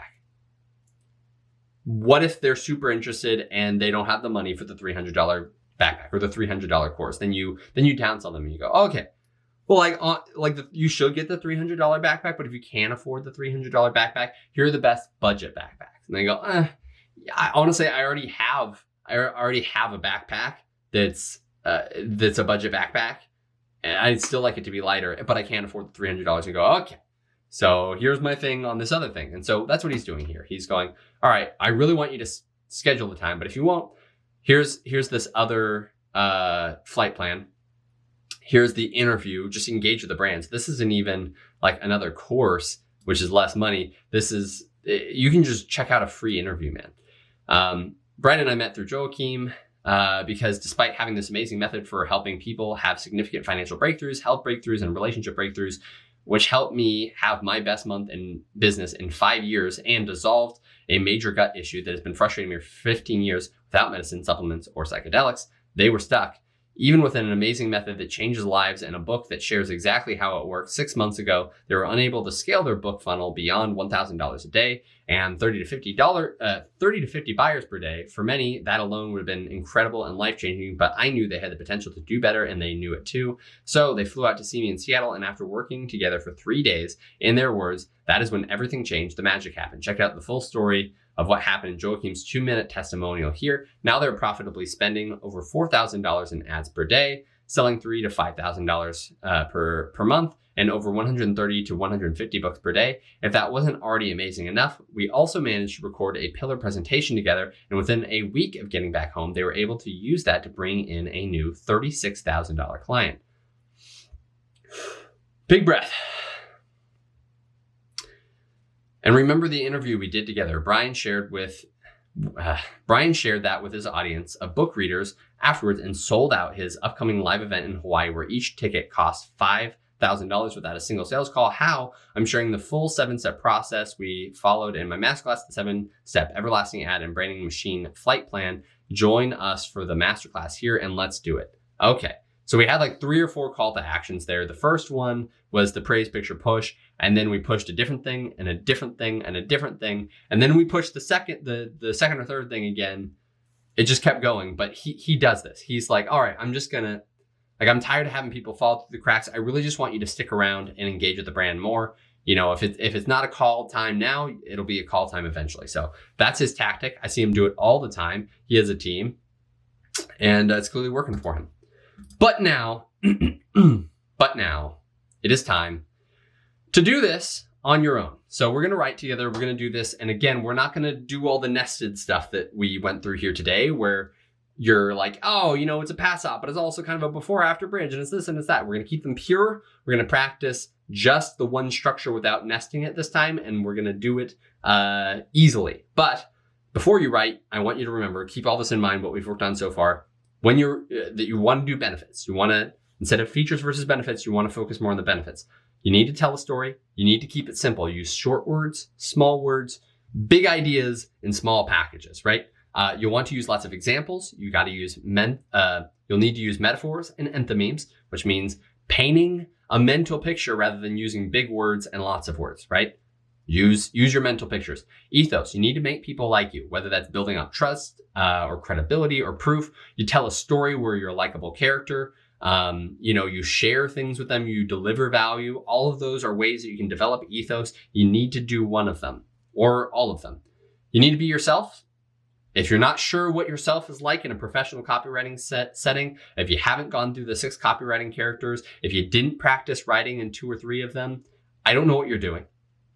Go back and do it. There's no way we're going to get better if you don't do this, but go do it. Go write as if you're one of those 2 or 3 characters and then kind of form them together in a unique and interesting way that feels more like you, right? That's how you can write. Eventually, you might need to be able to simulate other people's brand voice, but for now, let's just talk about writing like yourself. So for when you're editing, once you've written, you're not done. If you did that, you're probably never going to get paid very much, honestly, because your first draft is never your final draft that you can sell for a lot, right? So when you're editing, you need to do the ROIA, which is the one thing. Just focus on one thing at the time. You have CUB, which is cutting out the things that aren't supposed to be there. If you remember, if there's a line that doesn't move it forward, cut it out, make it simpler. And then SWAPy, I'm not going to go back to this because I honestly forget what my editing methods are. All right, when you're editing, make sure that you are focusing on one thing. You're not trying to sell multiple things. I know I just showed you Keith Krantz, who didn't do that. It's a little unfocused. It's a very specific strategy that he's doing. I don't highly recommend that. That's definitely an advanced move that works well for him. But for you, I highly recommend focusing on one thing. What's your goal? What's their goal? Find a way to marry it. Make sure that you cut out lines that aren't important. Make sure that you're so what improving it. You know, why is this here? If you say, I can help you do this, you better show some proof or people will not believe you. And finally, you need to research before you write. You need to understand your audience. You need to understand your product. So you can use the Rizzler research we showed you a little whiles back to write charismatically. You need to do all of that. Now it's time to write together. So here you go. Check this out. Attention, do you want to read this copy? When you write, should it look like this? One big giant thing, exactly like this, with no soul, no emotion, no drama, no emphasis, no organization, no sense of story, no sense of style, and no end in sight, just a wall of text that never seems to end? Of course not. You don't want to read that. That's awful. So for tomorrow, here's my PASOP thing. I'm showing you how to do all of this. Tomorrow, after we write everything, we're going to focus on how to make a layout that makes your copy better. We're teaching you all these formulas about what to put it in, but so far we have not talked about how should it look, how should it be organized. So I don't know if you've ever opened up a textbook and gone, oh God, no. Just I have 40 pages. This happened to me all the time in my history class in college. I'd have to read 40 pages and it would just be 40 pages of no indentations, no breaks, no pictures, no headers, just wall of text for 40 pages. And it sucked. It's so hard to focus. And it's a big textbook. It's an 8.5 by 11. It's not even like that. So it's just unbearable to look at. And if that's how people are looking at it, you're not having, I don't know, with Clobear Money Coach, you saw there are lots of like pinks, and there'd be purples, and there'd be some that are what I call an H1 tag. They're bigger. There's some that are I call an H2 or an H3 tag. They're smaller, but they're bigger than the paragraphs text still. There's ways you can organize your copy in a way that is easier to follow along with. And that's what we're going to go into tomorrow. But for now, we're going to go into our live practice. So here we go, baby. I have so much writing to do. Here we go. Here we go. It's a short, relatively short presentation. But we're going to do a lot of writing. We're going to write a dick email for a backpacking company. We're going to write an AIDA social media ad for a backpacking company. We're going to write a problem agitate solve email for a backpack company. That's a fire kit. We're going to write a PASOP email for a backpack company. It's going to be a fire kit. And by the way, there's a water purification thing too. We're going to write a hook story offer landing page for a backpack company. We're going to write a before after bridge landing page for a backpack company. So it's going to be the same content. I'm not going to rewrite the whole thing. It's going to be the same content, but I'm going to have a slightly different angle on it, right? We're going to write a, what does PPPP stand for? A promise picture proof push. Yeah, we're going to write a quadruple P landing page for a backpack company, and we're going to write a praise picture push email for people who have bought the email or they've bought the backpack, but now we want them to do something else, right? That's our live practice. I've got it already in this Google Doc. We're ready to go. But afterwards, just so you know what's coming next, we're going to go ahead into your copywriting homework, and you're going to do the same thing. You're going to do it all for a single business. So you can either, find some local businesses that you'd actually like to do this work for. I highly recommend this at FU College, at Free Universal College. We highly recommend finding a local business that their marketing isn't that great. And you basically say, I'll do it for you for free because I need to do this project for you. It'll give you real world experience, not just working for a real business with real problems, with real products, but it will also allow you to really work with a client, which will be great for you professionally. I highly, highly recommend you do that. If not, you can make up a fake business. I've got a randomizer roller that you can go to before or underneath. It's the DM's DR guide, and you can go in there and roll some dice or randomly generate it with ChatGPT, get some results, and write for that fake company, right? So, or you can make one up just exactly how you want to do it. So anyways, do that. You're going to write a dick email, an AIDA ad, a pass email, a PASOP email. And then again, you're going to see me do it here in just a second. Writing a landing page takes a long time. So I'm not asking you to write 3 different landing pages today. You're going to write one fully out, and yes, that'll take some time, but then you're going to slightly alter it for your before after bridge, your PPPP landing page. It's going to be a slightly different angle while weaving the stuff together, and you're going to do your final email. The emails, those will take you hopefully about a half an hour a piece. And your landing page will probably honestly take you, depends how long, I'd say an hour or 2. And you'll probably spend another hour or 2 fixing it. It's a homework heavy day. It is what it is, but it's really important that you practice all of these. So next time with typography and design will be a little bit lighter on the homework front. You'll be reorganizing some of this stuff, and design won't even be your main consideration. So just remember that this week is heavy and next week will be a little bit lighter, and you'll be good to go. All right, final thing, kind of just talking about what we're going to be going into tomorrow. Remember, at the very start of this course, we talked about writing emotionally, but we also pointed out that the best writing won't matter if no one reads it. That's what I was talking about earlier. It's like, it doesn't matter if you write really good copy and shove it into this horrifically ugly history textbook, right? You need to write well, but you need to organize it well too. So the same thing goes with design. This is a writing course. I know design doesn't feel like a part of it, but it is. If you go into other copywriting books, you'll see people, okay, here's how to use your headers. Here's how to use arrows. Here's how to use different colors, right? That's all important. It's all, weirdly enough, a part of writing, even though it's design, right? So the next class, we're going to talk about how to structure it that way, how to color it, how to lay things out. And yes, the basics of design. I'm a landing page writer and designer. So this is kind of right up my alley. But I'm not a, finely trained SCAD graduate or anything. So this course is mostly about copywriting, but we're going to talk about how to amplify that with your design. All right, with that, we'll see you next time. And I'm going to jump now into the live practice in a separate video because it's gonna be a long one, y'all. So I'm gonna go in and write all these for you. Thank you so much, and I'll see you in the next one. All right, welcome back. So we're gonna get into a little bit of writing now. We have a general structure of our stuff here. We're making 5 emails and 3 landing pages. The first 4 emails are going to be relatively similar. The 5th one is going to be to someone who hasn't bought yet, right? Or who's already bought, and we're trying to upsell them. So that one's going to be a little bit different. But I say this because it's important that you know that these stories, these emails, these landing pages, they're all going to function relatively similarly. Even if we're selling the same thing, even if we're trying to get the same type of person to do something, they're going to function similarly, but they're going to sound and feel a little bit different. And the reason why that's important is because it's important not to do the same thing every single day. You know, if you're working out, you want to make sure that you're surprising the muscle. You do something a little bit different. If you're playing a video game, you've got one secret move and you do it over and over again. It's like Smash Bros or something. People are going to catch your move, and then you have to mix it in. That has to be the sprinkles on top. That has to be something and a bunch of other things that you go to. So I might like the hook, story, offer, or the problem, agitate, solve emails, but if that's all I ever write, it's going to get a little bit old. So I like using these formulas for that. As a beginner, you're like, what do I put in order? This will keep you from getting too distracted. But eventually, this will be something that just challenges you to move outside of your comfort zone. So, all right. So disrupt, intrigue, click, email. Let's start with that one. So disrupt, I think of disrupt as something, it's probably not going to be just a simple how-to sort of a headline, right? It's going to be like, all right, let's really grab the attention. So the thing that's immediately coming to mind is something that's like,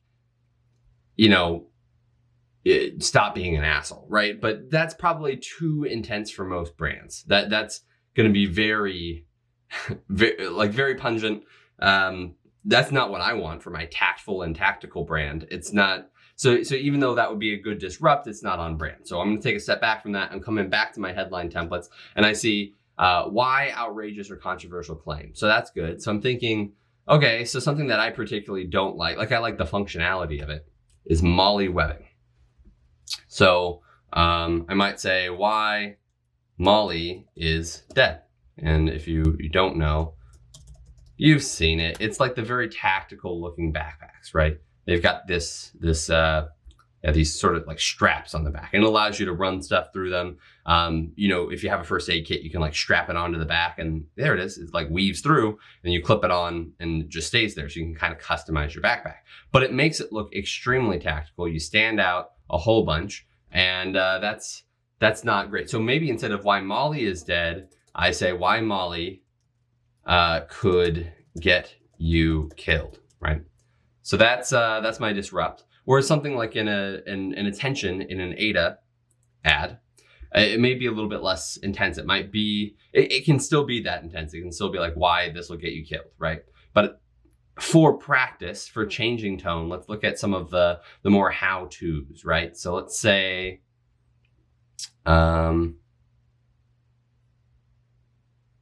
like what I'm trying to angle at is something that's kind of similar to up here. The general angle I'm thinking about with Molly is like, hey, this isn't very gray man. Like it obviously sticks out. And it's like, if there's ever, if you're in a grocery store and there's a shooting, you're going to stand out as someone who's more of a threat than the average people.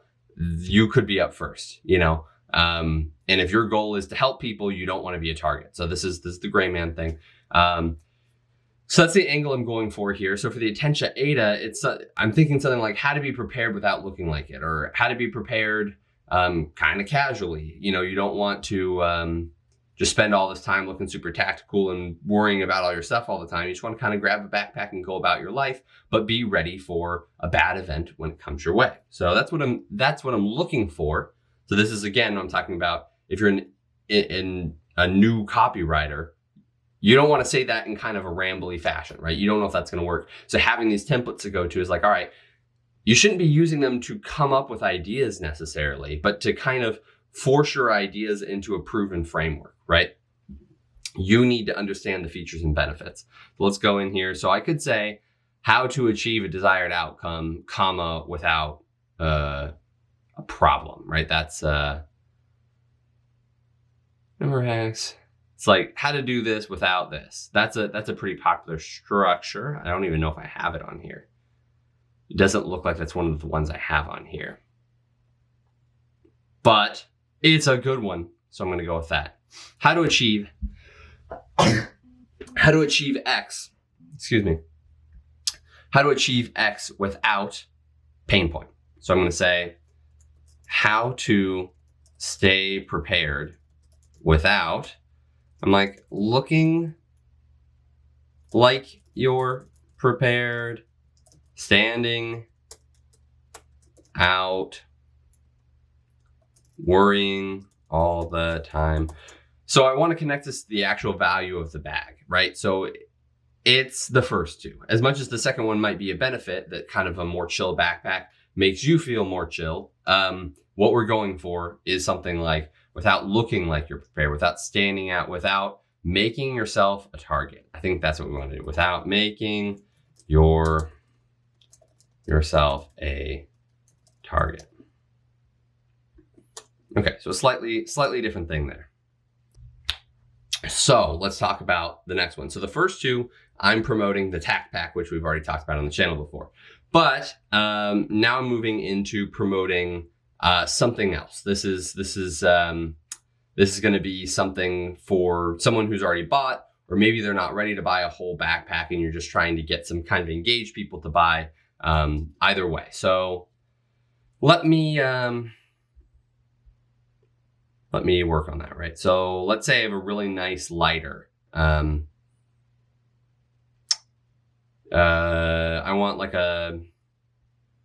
so my fire kit is a custom lighter, ferro rod, and fire starter. There's these cool, like rope fire starter. Those are kind of cool. It's like a name brand though. It's like Beard. Yeah, it says fire rope. I want the name brand one because I've seen their ads. It's pretty fun. They are pretty fun. Yeah, it's Blackbeard. Yeah. So we've got the Blackbeard fire starter rope. That's pretty cool. So maybe let's pretend for a second that I'm an affiliate for that. Fire kit, I'm going to be selling a ferro rod and make sure I get this right. The Blackbeard fire starter.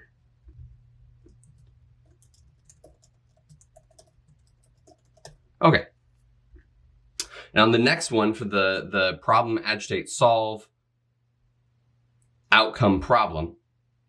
And for the next one, the problem, agitate, solve, outcome, problem, we're going to basically do the same thing. We're going to be promoting the same thing, but we're just going to say like, hey, you can get these things. I highly recommend them.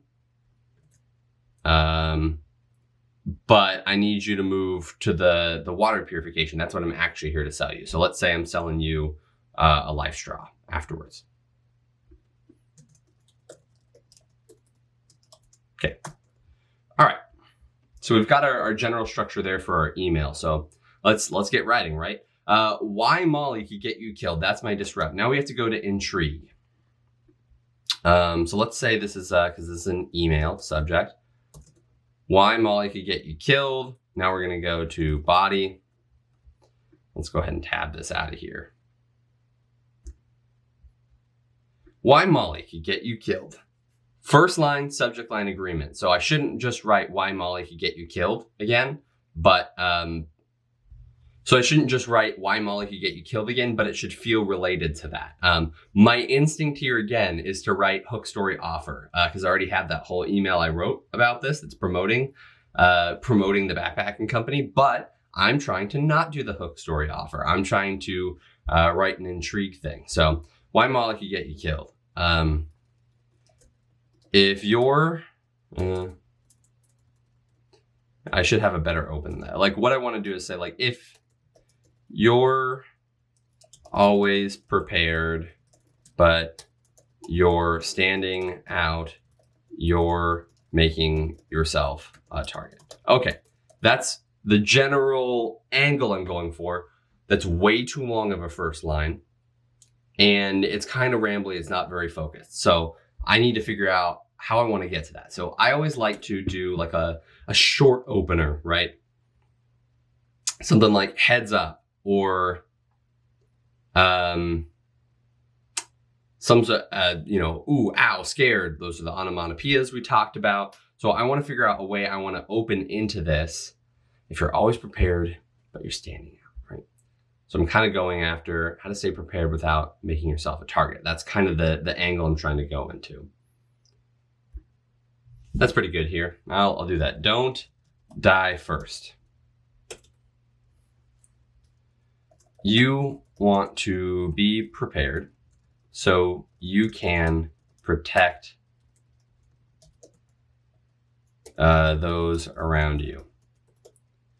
You spend hours, so this is the intrigue part. You spend hours researching the perfect gear, and hopefully many hours practicing with that gear. And hopefully you spend many hours practicing with that gears. And hopefully you spend many hours practicing. If you, let's say you're carrying, let's not do that. But if you are carrying that gear with you in a tactical molly bag,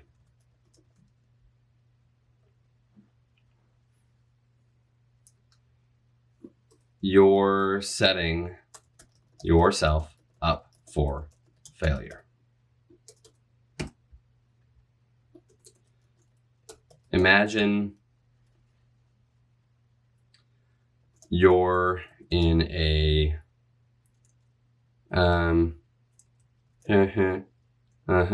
situation, and your bag will tell marauders, this guy has something I want. Imagine you're in an active shooter situation. Your bag will tell the shooter that you're the biggest threat, and you'll get picked off first. Okay, so I want to mimic that structure up here. Your bag will tell marauders, this guy has something I want. And what I don't want to do is I don't want to say, and you'll attract unnecessary attention to yourself. That's way too weak, right? We actually want to kind of freak someone out a little bit here with this. Why Molly could get you killed. Don't die first. Does that?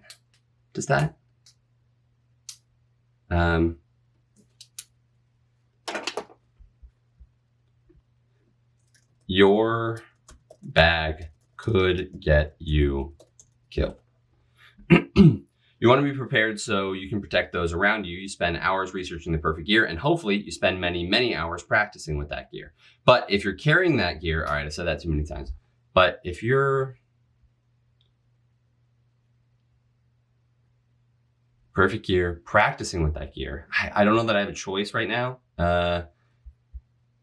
I said it too many times, but also it's kind of following that 1, 2, 3 structure. You're researching the perfect gear, you're practicing with that gear, and you're carrying that gear, right? Okay, so I'll come back to that. I'll see if I can think of a better way around it. But if you're carrying that gear with you, if you're carrying that gear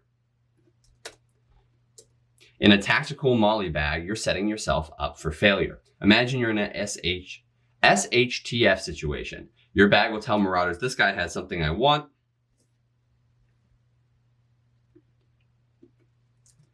And you could find yourself surrounded. That's a little bit longer. Your bag will tell marauders. Yeah, well, again, we'll come to that on a second read through. One thing that's important while you're writing, if like you're doing what I am here, and you're like, man, I just got to get writing. I kind of woke up, I got my kid out the door, and I'm like, all right, now I gotta sit down and write. Sometimes it's important. Eventually I'll get in a flow state and it'll just be coming out of me, no problem. But that's not where I am right now. I'm trying to get in that. It's important to not get bogged down with what you're writing, right? So just, I like to highlight it and move on. And I can always come back through in another read through, all right? But if you're carrying all that gear in a tactical molly bag, you're setting yourself up for failure. Imagine you're in an SHTF situation. Your bag will tell marauders, this guy is something I want, and you can find yourself surrounded. Imagine you're in an active shooter situation. The bag will tell the shooter that you're the biggest threat and you'll get picked off first. So I'm actually kind of going in a descending thing here where I'm going, there's SHTF, there's the active shooter situation. And the reason why I'm doing this is not typically how you'd write an email. Typically you scale up to it. So you have this moment of greatest intensity towards the top. And what it feels like I'm doing here is I'm actually saying, you know, you're in an apocalyptic situation and now there's an active shooter and now there's just your day-to-day. But realistically, what I'm actually doing here is I'm saying, in order of likelihood, we're going, yeah, there's an SHTF situation, there's an active shooter situation, and now there's just your average everyday problem. And I think for this audience, that's relevant. You know, that's how I feel about things. It's like, you know, me being prepared for a tornado is a totally different thing than me being prepared for an apocalypse. Does my gear hopefully also cover me for an apocalypse? Yeah, but that's not what I'm aiming for. You know, that's not where my head is at most of the time. I'm like, okay, like, you know, I had a couple months worth of food during COVID and people were freaking out and going to grocery stores and I had what I needed. It's like, all right, we're not even talking about the end of the world, just regular stuff, supply chain issues, right? So what do I do here where I bring that to like you're really not crazy? You know, that's another objection I'm coming over. It's like, all right, how much money do I really want to spend for a possible apocalyptic situation? I'm also saying this is actually really likely. This is like day-to-day stuff. So now I want to go from SHTF, active shooter, to imagine your SHTF, active shooter. I'm like at a kid's birthday party. I'm just trying to think, because the only thing I can think of with a kid's birthday party is like a social thing, and I don't think that's right, because people are like, what, do I even want to be friends with people who are going to judge me for having a Molly backpack? You know, they might think I'm cool. I don't know. There you go. Imagine you're traveling frequently for work. Your bag will tell security you're more likely to be sporting a tactical pen or flashlight. So what we're talking about here is like non-permissive environments. So this is something that people care about in like kind of a prepping community, is like, all right, so do I happen to have a tactical pen on me? Oh, okay, come on. All right, so I could not find, you know what, I didn't check in there. But I think this is something I typically keep in my desk and I just play with at work. Cause it did not do what I wanted it to. All right, anyway. Yeah, so I had this tactical pen that I bought, right? And I bought it because this isn't it. This is just a different pen. I bought it because I was going maybe to a country. I think I was going to the UK, and I wanted something that was a tactical pen. And the idea is, hey, instead of plastic, this is made of metal, and you know, it's got a little bit of knurling on it, so you can hold on to it. And theoretically, it could be a striking implement if you need it to be. Okay, so that's the tactical pen. What I didn't like is I thought it would actually close and look like a pen, and no, it basically looks like a sharpened metal thing. It doesn't have like a real penny pen looking thing. So I was a little disappointed in that. Never ended up using it because of that, which is why I talk about things like this. Like, hey, don't make it look like gear. it should blend in, right? So I have this other pen that was given to me. I don't know if it'll focus on it, but it's aluminum. It's got like a little measurement thing on the side. It's got, like a ruler, and a level and a stylus and a little flashlight there. All right. So it's not a tactical pen. It looks more like something you might take to a job site or something. It's got a can opener on it. Right. But because of all that, it's got a little bit of knurling down here. This might blend in a little bit more. But sorry for all this explanation. If you're talking to airport security, the thing is, if this is a weapon or if the other one's a weapon is really kind of subjective. Is it a pen or is it not a pen? Same thing with a tactical flashlight. I got patted down by security one time at a club. I very rarely go clubbing, but I went in and it was like, okay, you can go inside, right? Don't make too much trouble. And so the thing is, these are the situations you're going to be in. And it's going to be like, all right, if you have something like a flashlight or a pen, you want to make it through. You want to make it into a non-permissive environment and retain that edge if you need to. So that's what we're getting at here, right? Your bag will tell security you're more likely to be sporting a tactical pen or flashlight, and it will find its way into the trash. Okay, so I like that line, but it's getting too long. So again, I'm just going to highlight this and move on.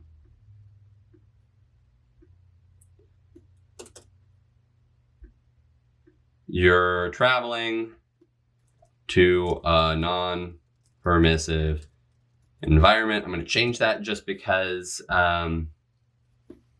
that's a term they're going to be familiar with, right? So I'm talking to them using their vocabulary. So now we're out of that. Now we have to get into the click thing, right?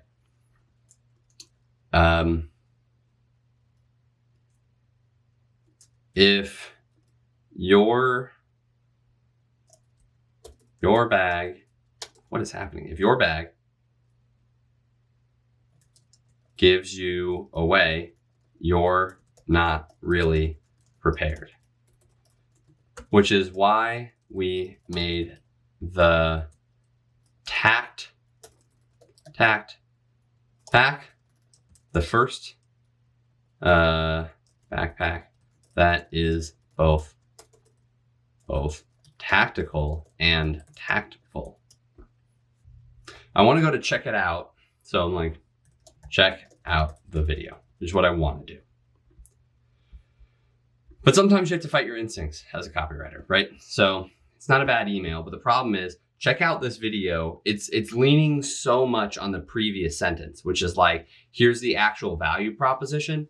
And then I go down a little bit. So when you're writing an email, you want to go up, up, up, up, up, up, up, up, up, and you want to strike right there at the very tippy top. What I did there is like, we're doing this. It's giving you away. This is why we made the tact pack. It's tactical and tactful.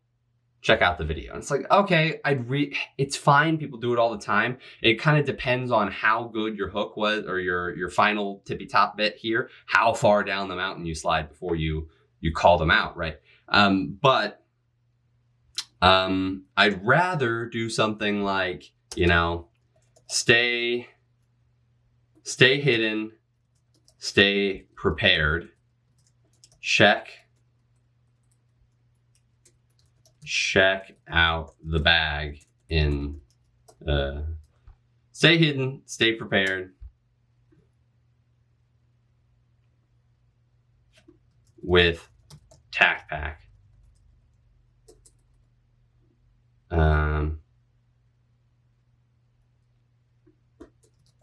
And stay prepared. Fun.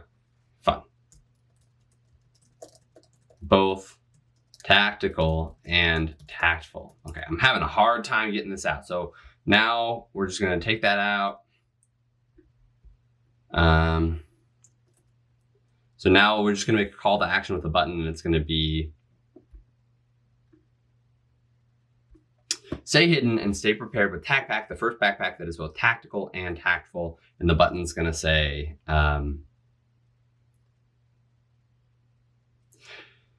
you got to make it compelling, right? So I want to just say, watch the video. But that's lame.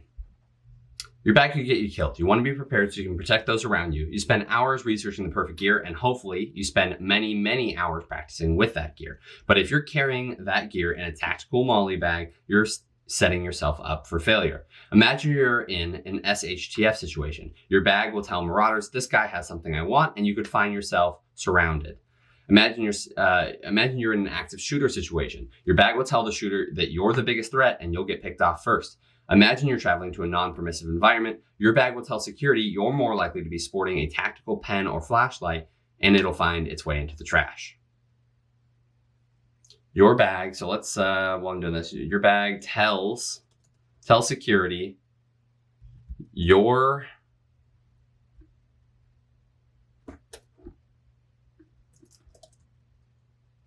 are tactical, and they'll find their way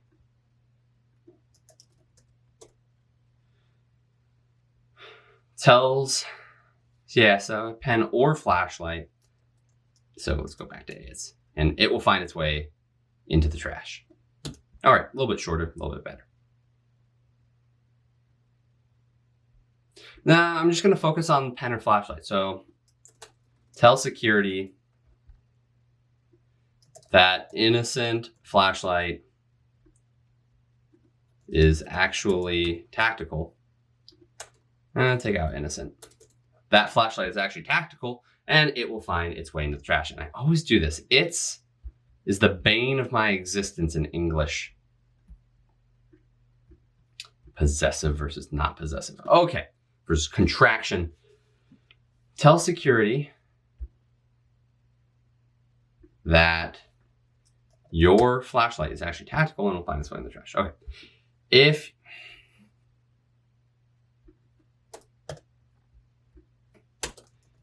Here's the truth. If your bag gives you away, you're not really prepared. Stay hidden and stay prepared with TacPack, the first backpack that is both tactical and tactful. Okay, so I'm trying not to sell it to them, because generally you don't want to sell in the email, right? You want to get out of there and say, watch this video or check out its features or see what so-and-so liked about it, right? It's much, much better to not sell in the email. Let the landing page do the selling. You're just trying to get a click. Which is why I love TacPack. I can fit I can carry all of my EDC comfortably while blending in, staying prepared.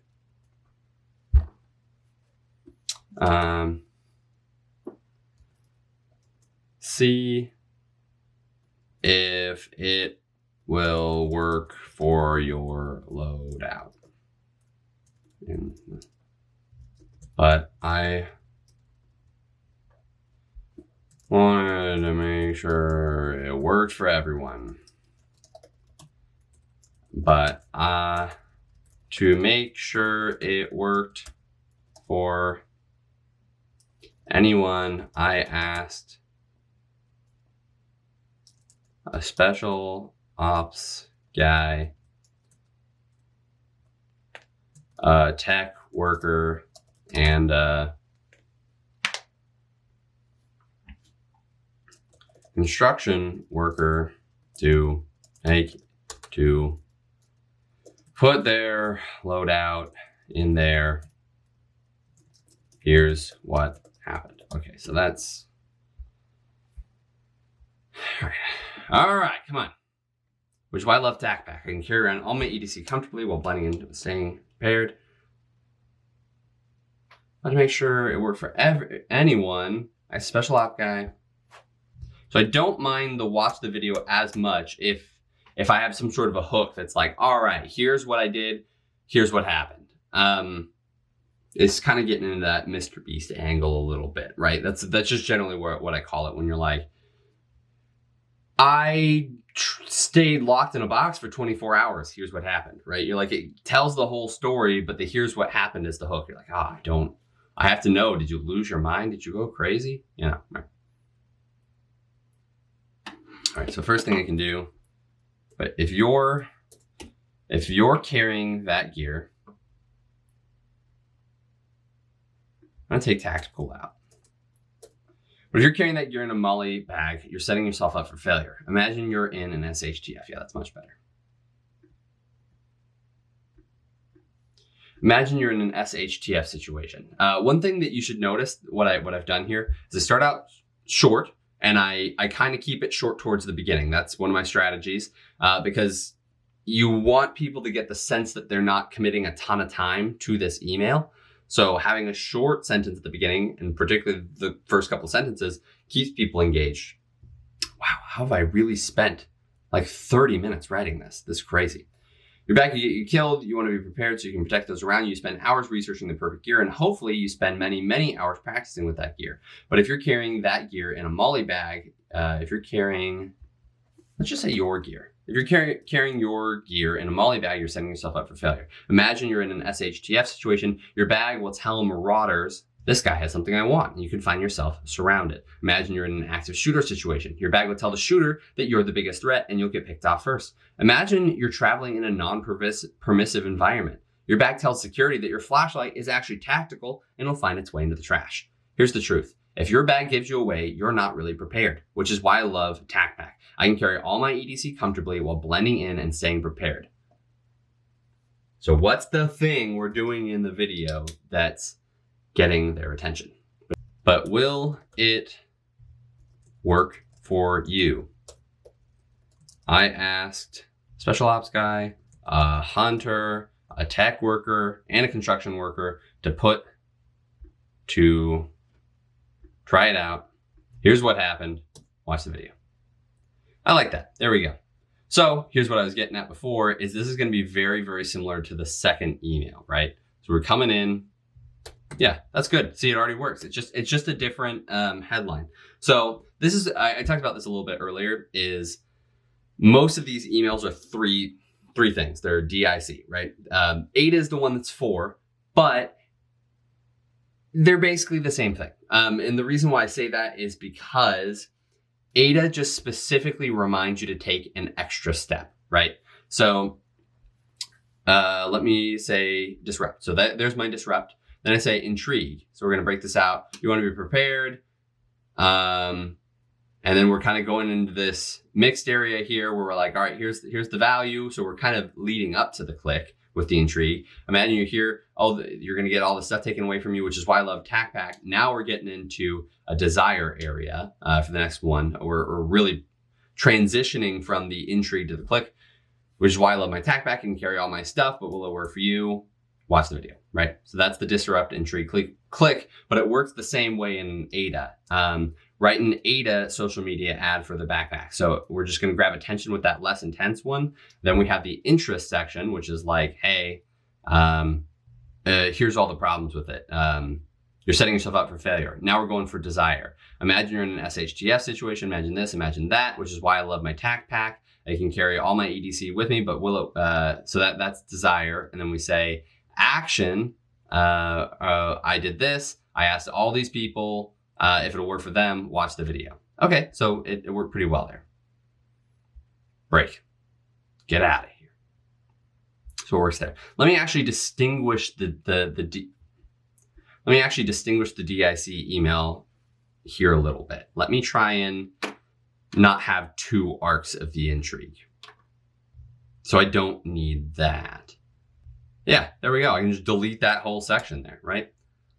Your bag could get you killed. So here's my disrupt, intrigue, click thing, staying really tight and focused. Your bag could get you killed. You want to be prepared so you can protect those around you. You spend hours researching the perfect gear, and hopefully you spend many, many hours practicing with that gear. But if you're carrying your gear in a MOLLE bag, you're setting yourself up for failure. Here's the truth. If your bag gives you away, you're not really prepared, which is why I love TacPack. I can carry all my EDC comfortably while blending in and staying prepared. But will it work for you? I asked a special ops guy, a hunter, a tech worker, and a construction worker to try it out. Here's what happened. All right. Pretty good. Nice and tight. AIDA. The I and the D are pretty similar to me here. It's more like the I backs up the attention part. Like, what do you mean this could make me a target? And then the D part says what you like about the product, right? So This breaks it out a little bit more, but it's all kind of leading to the same area. Your bag could get you killed. You want to be prepared so you can protect those around you. You spend hours researching the perfect gear, and hopefully you spend many, many hours practicing with that gear. But if you're carrying your gear in a MOLLE bag, you're setting yourself up for failure. Why is that? We're still in Intrigue. Imagine you're in an SHTF situation. Your bag will tell marauders, this guy has something I want, and you could find yourself surrounded. Imagine you're in an active shooter situation. Your bag will tell the shooter that you're the biggest threat and you'll get picked off first. Imagine you're traveling to a non-permissive environment. Your bag tells security that your flashlight is actually tactical and it will find its way into the trash. Here's the truth. If your bag gives you away, you're not really prepared. Now we're getting to desire, right? Which is why I love TacPack. I can carry all of my EDC comfortably while blending in and staying prepared. But will it work for you? I asked a special ops guy, a hunter, a tech worker, and a construction worker to try it out. Here's what happened. Watch the video. That's the click. All right. Pretty good. Pretty good. All right, so now we've got a couple more things here. Now we got to sell the fire kit. So let's say this is someone who hasn't bought the bag before, right? So this is someone who subscribed for some sort of a bonus, right? I gave them like they subscribed because I gave them a lead magnet that was like, you know, the 20 thing every EDC bag needs, and now they're interested, and we're trying to figure out like, what do I sell them? Because they're clearly not ready to buy a bag yet. All right, so if they're not ready to buy a bag yet, what are we gonna do here? Write a pass email for a backpack company. No problem. Agitate. Solve. So my problem is gonna be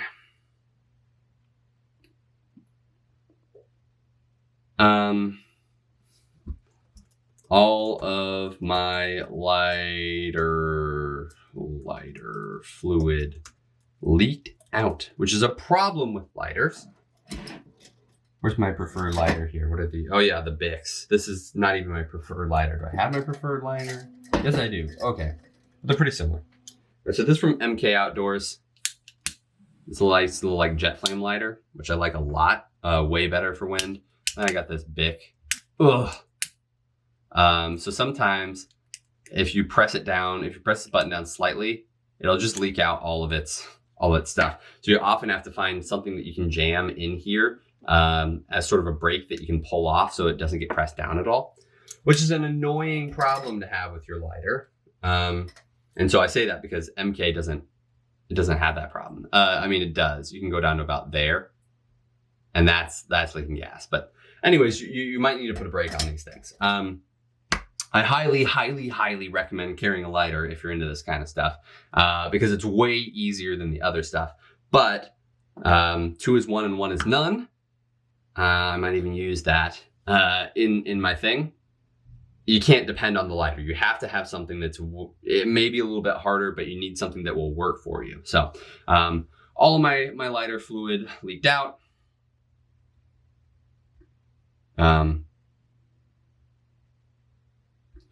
Agitate, I'm cold.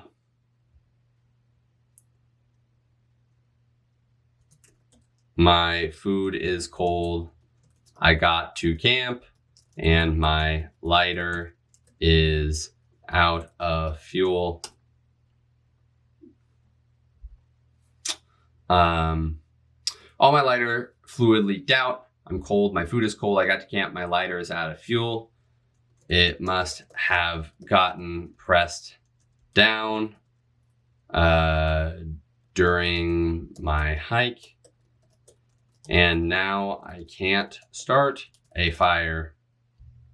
The problem is I can start a fire because I have the Blackbeard fire starter, right? And so I'm going that angle. I'm like, do I just pivot there? I'm cold, my food is cold, I got to camp, my lighter's out of fuel. It must have gotten pressed down during my hike and now I can't start a fire. Or at least that's what would have happened a few months ago. I've never been that good. So this is still kind of agitating. It's just hinting at a new problem. I've never been that good with a ferro rod. I can throw sparks. Don't get me wrong. I can throw sparks, but my feather sticks never seem to catch. But then the guys over at Blackbeard reached out to me to tell me about their new fire starter, and I absolutely love it. All right, so I'm doing it this way, right? So problem is now turned into my subject line. My agitate is beginning up here. I'm cold, my food is cold, so this is now my body. It continues and then explains, right? All of my lighter fluid leaked out. I'm cold, my food is cold. I got to camp, my lighter is out of fuel. It must have, I'm cold, period. My food is cold, period. And my lighter ran out of fuel.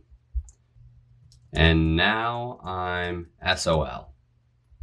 All right, here we go. Problem agitate solve is turned into all my lighter fluid leaked out. I'm cold, my food is cold, I got to camp and my lighter ran out of fuel. It must have gotten pressed down during my hike and now I'm SOL, or at least that's what would have happened a few months ago. I've never been that good with a ferro rod. Don't get me wrong, I can throw sparks, but my feather sticks never seem to catch. Feather stick is like, sorry, I feel the need to explain this to people if you're not very hikey, outdoorsy. So you use a knife and you take a piece of wood and you like get shavings, but you don't actually cut them off of the wood fully. You just get them to kind of peel up over and over, and then you have all these like dry, thin pieces of wood shavings, which is really good for starting a fire. So if you're in the rain and like for instance, pine needles and pine cones, what you'd normally start at like a Arizona campground where everything's dry, you can burn those things. Not if it's been raining, not if it's wet all the time. So you need to find a dry piece of wood that you can feather out, right? But that's still not good enough unless it's the right type of wood. So it's great to have fire starters on you, which is what I'm talking about here, right? But then the guys over at Blackbeard reached out to me to tell me about their new fire starter, and I absolutely love it. Gone are the days of struggling to light a coal or catch some moist tinder on fire. Their fire starting rope is, let me learn about them really fast. What a Blackbeard fire starter. Here, and that can start up to 100 fires because you use half one at a time. I'm not sure what'll happen today. We'll probably end up using an entire one. We'll see. But then they also have this kit. And inside the kit, you're going to get a few different things. Number one, you're going to get a ferro rod so that you can start a fire no matter what, no matter where, no matter the conditions. So we're going to see if I can start a fire with this today. Never done that before. So that might be kind of interesting. It also comes with this arc lighter. And these things I like a ton for high altitude camping. So basically the way these work is you flip them open and they're rechargeable and they just create a little spark. And that's all that you need to get your fire started. So these are great because they work at any altitude, and when it's closed up, it's waterproof, so you don't have to worry about it. I've been using a different one, but this one came with this kit, so we're going to try this out potentially today as well. And then you got places to store a whole bunch of others. Okay, that's what I was hoping for. I was trying to figure out if it would, their compact fire kit takes up almost no room in my pack at all, but it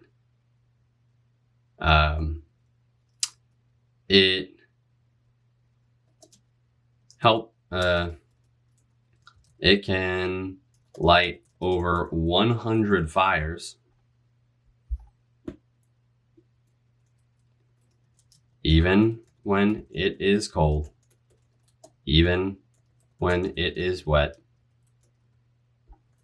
even when your lighter turns against you.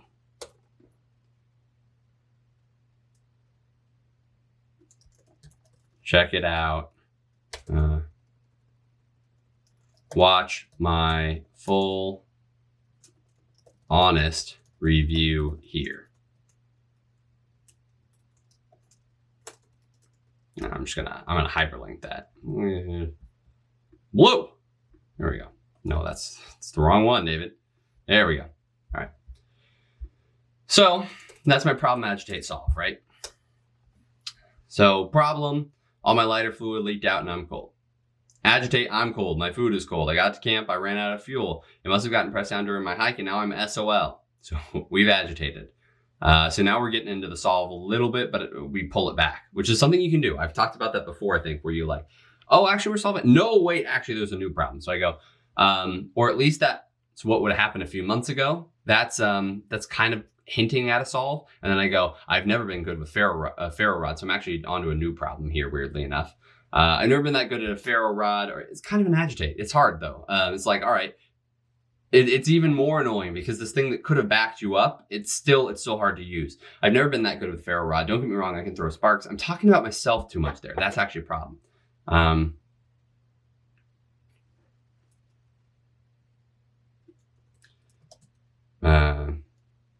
And most beginners aren't.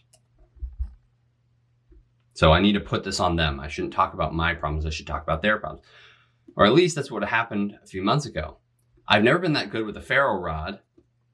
Most beginners aren't.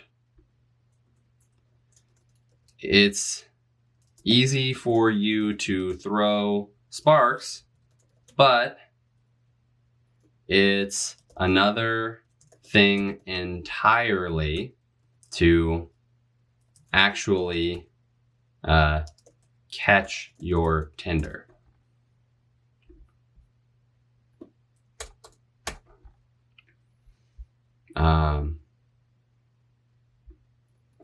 That's why the guys at Blackbeard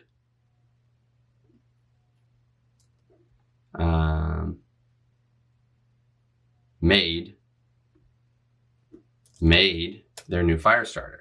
And I absolutely love it. Gone are the days of struggling to light a coal or catch some moist tinder on fire. Their compact kit takes up almost no room in any pack, but it can light over 100 fires, even when it's cold, even when it's wet, even when your lighter turns against you. Watch my full honest review here. Cool, that's good. And I don't talk about myself too much. So problem, agitate, solve. Now, what if we took the same thing?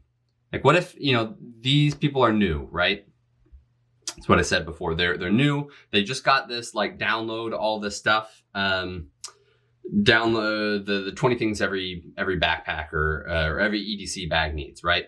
So that's what we're angling at. Did I just give up on my subject line and body? I just didn't highlight those at all. Cool. So we're getting to that point.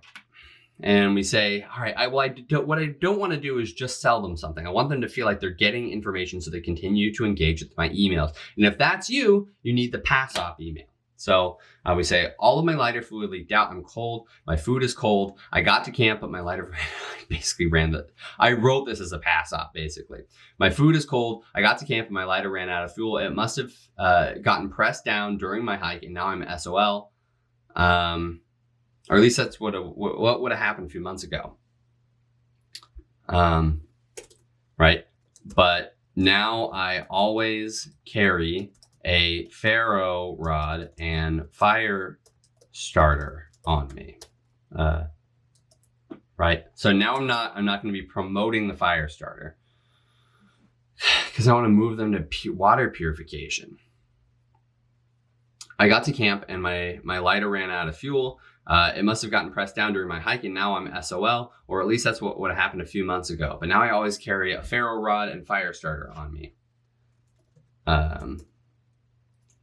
Even if you're not very good with a ferro rod, and most beginners aren't, it's easy to throw sparks and catch. Even if you're not very good with a ferro rod, and most beginners aren't, you'll never have to worry about your lighter failing you if you add these to your pack. You can, for less than $20, you can get a rod and a good fire starter. I like Blackbeard's fire starter rope. But you can make your own with cotton balls and Vaseline for cheap.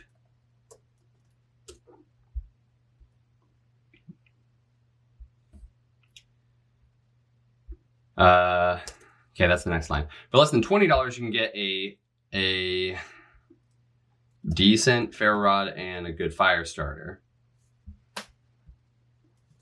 And you'll never have to worry again.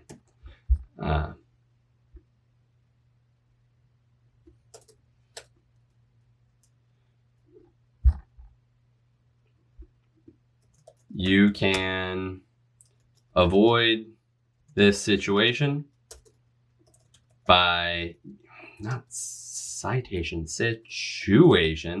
and by picking up a decent rod and a good fire starter, right? Okay. I like Blackbeard's fire starter rope, and I would link to that. So here's what we're gonna do. I like this one, so that's gonna link. Oh my gosh, why do I keep doing this? I like that one, so that's gonna link to a review, right? You can make your own. That's gonna be a tutorial video. Why do I keep doing this, man? Okay. Make your own with cotton balls and Vaseline for cheap.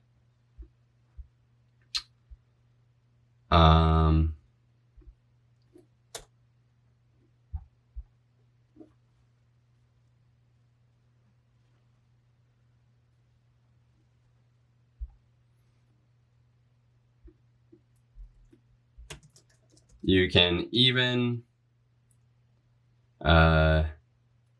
master how to make your own the bow drill, and you can even master the bow drill and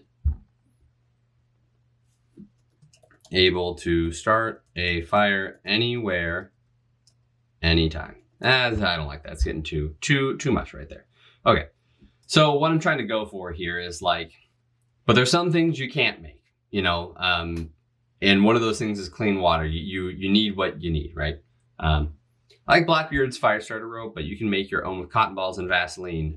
So what I'm going to do is I'm going to say, it's always important to have the fire, whether it's to, yeah, right. That one is possessive, stupid. It's, it's not possessive. It's contraction. Whether it's to,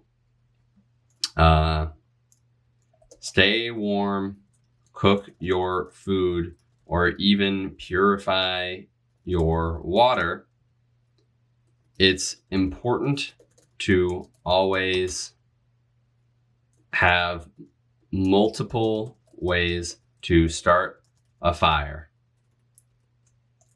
2 is 1 and 1 is none.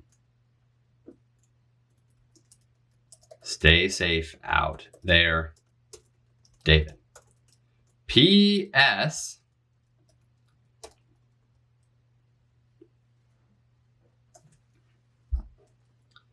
P.S. Staying within that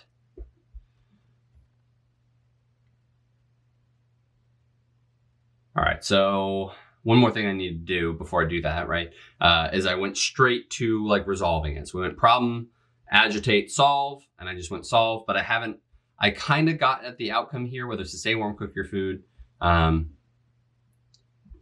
Whether it's to stay warm, cook your food, or even purify water, it's important to always have multiple ways.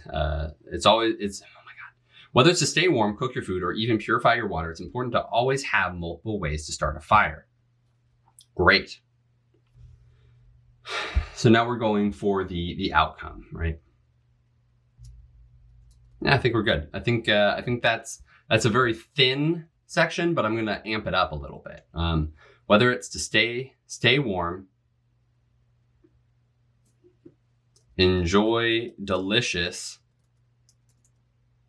hot food, or even purify purify your water. Yeah, I think that's good. Enjoy hot food. Whether it's to stay warm, enjoy hot food, or whether it's to stay warm on a cold night, enjoy hot food, or even purify your water, it's important to always have multiple ways to start a fire. 2 is 1 and 1 is none. Stay safe out there, David. Staying within that,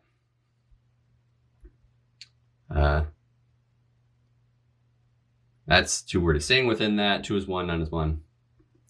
2 is 1, 1 is none. Framework. You should also have multiple ways to purify water. Boiling is good, but having something that works quickly and easily is even better.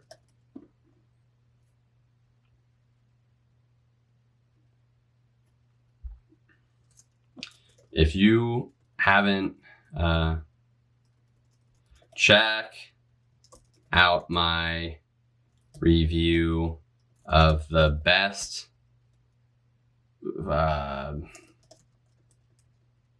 fires on the market, to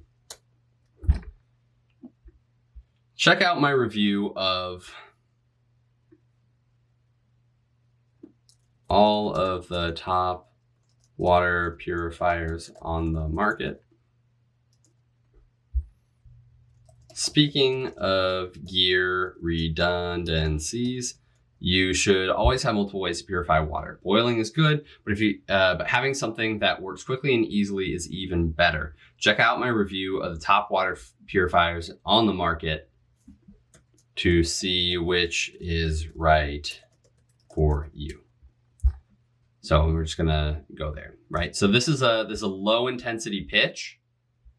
See, I caught myself there. There's a low intensity pitch. And I have 3 call to actions, 2 of which are selling.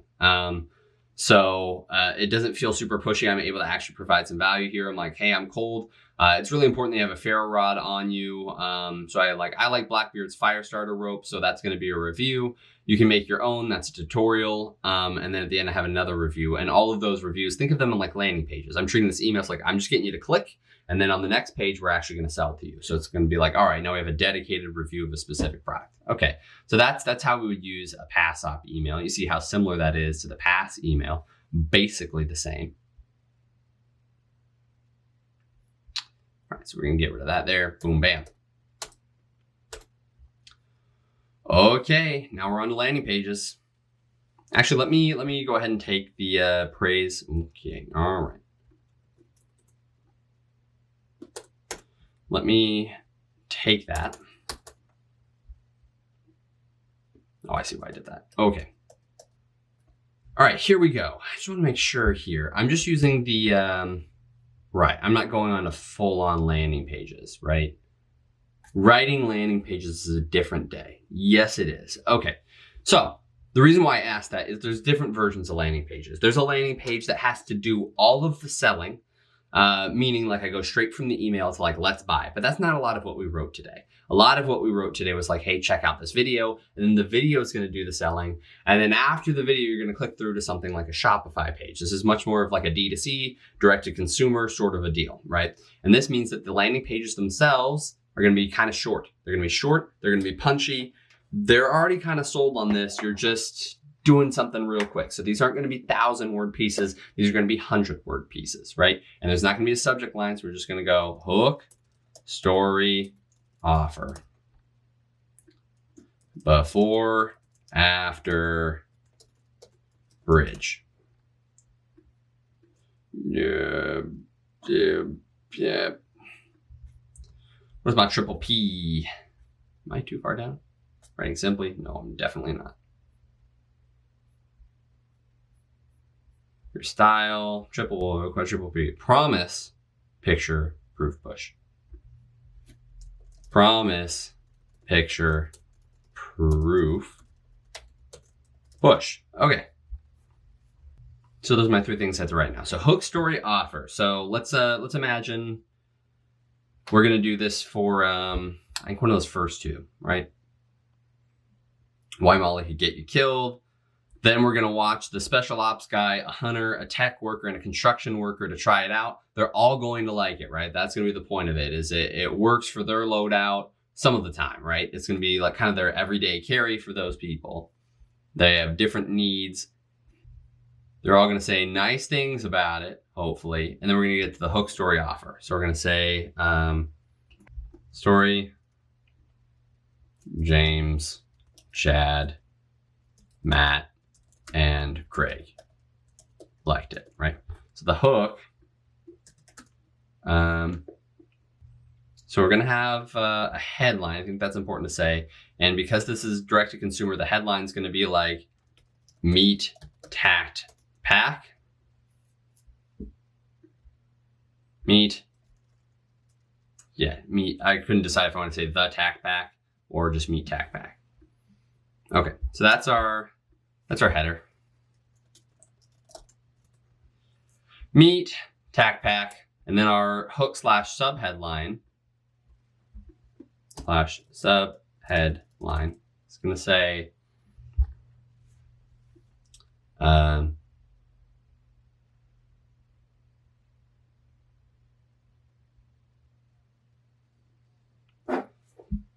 everything you need, nothing you don't is not what I want to say here.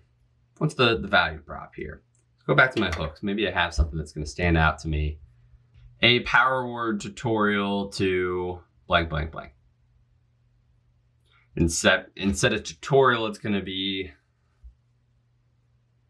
let's go to power words. Power words, word stream, or something like that. The pragmatic pack, lowercase, the pragmatic pack that handles whatever you throw at it. Okay, so the tack pack is made to carry all of your EDC without, to keep your EDC organized, accessible, and out of sight. Cool. So that's my hook, story, offer, because I'm going to go, that's basically a feature, right? But I'm on a DTC page, so it's going to be a little bit less intense direct response here. Meet the tack pack, the pragmatic pack that handles whatever you throw at it. The tack pack is made to keep your EDC organized, accessible, and out of sight.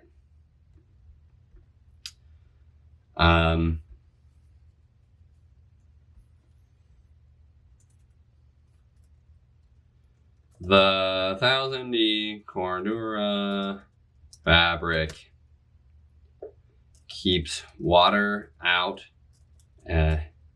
keeps water and sun away from your precious gear. Precious is wrong. From your gear.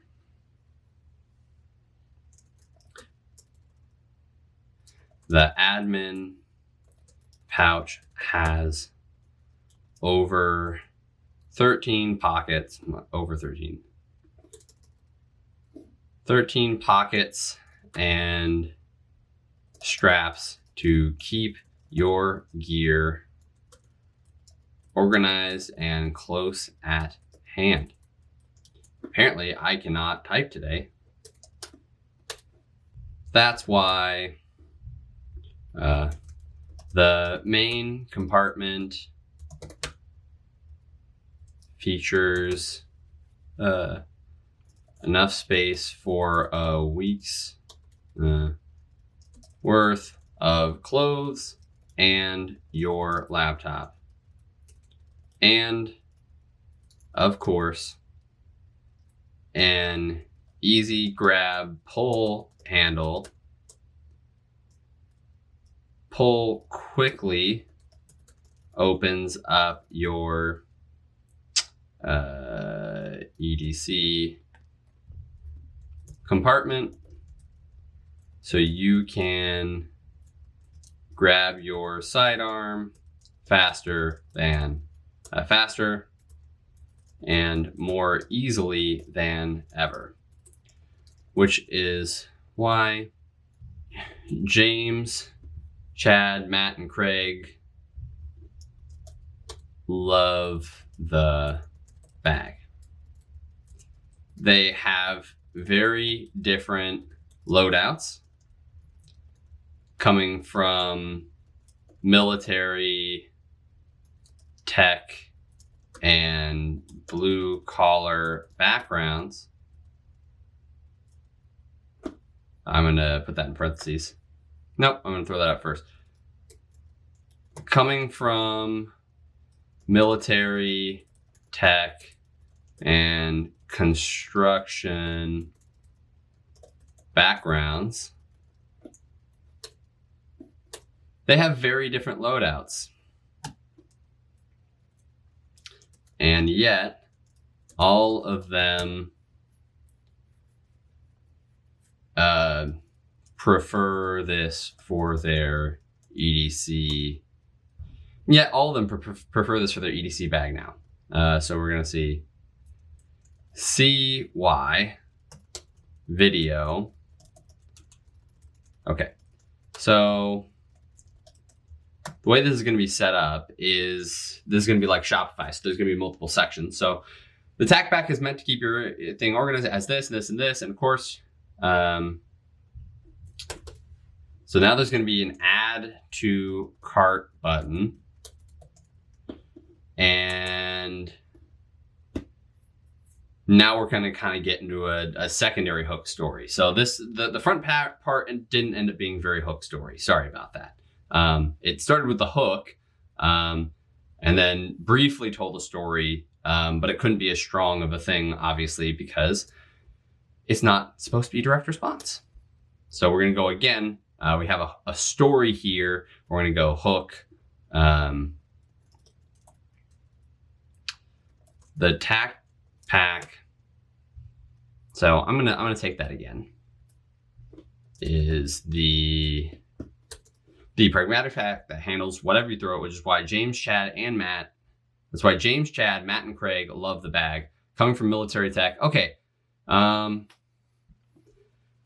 Sorry, I'm kind of mixing up my strategy here. All right. So once we do this, I was thinking of making this more Shopify. That's good Shopify copy. It is what it is, but none of the sell. We're just gonna go straight to the video. Not to the video. It's going to be more of a landing page, actually, weirdly enough. Meet Tack Pack, the pragmatic pack that handles whatever you throw up at it. This is going to be like, they're going to be affiliates, and they're all going to be linking to the bag, and they're going to come in here. They're going to do like one video altogether, though, which is why James, Chad, Matt, and Craig love the bag. Coming from military tech and construction backgrounds, they have very different loadouts.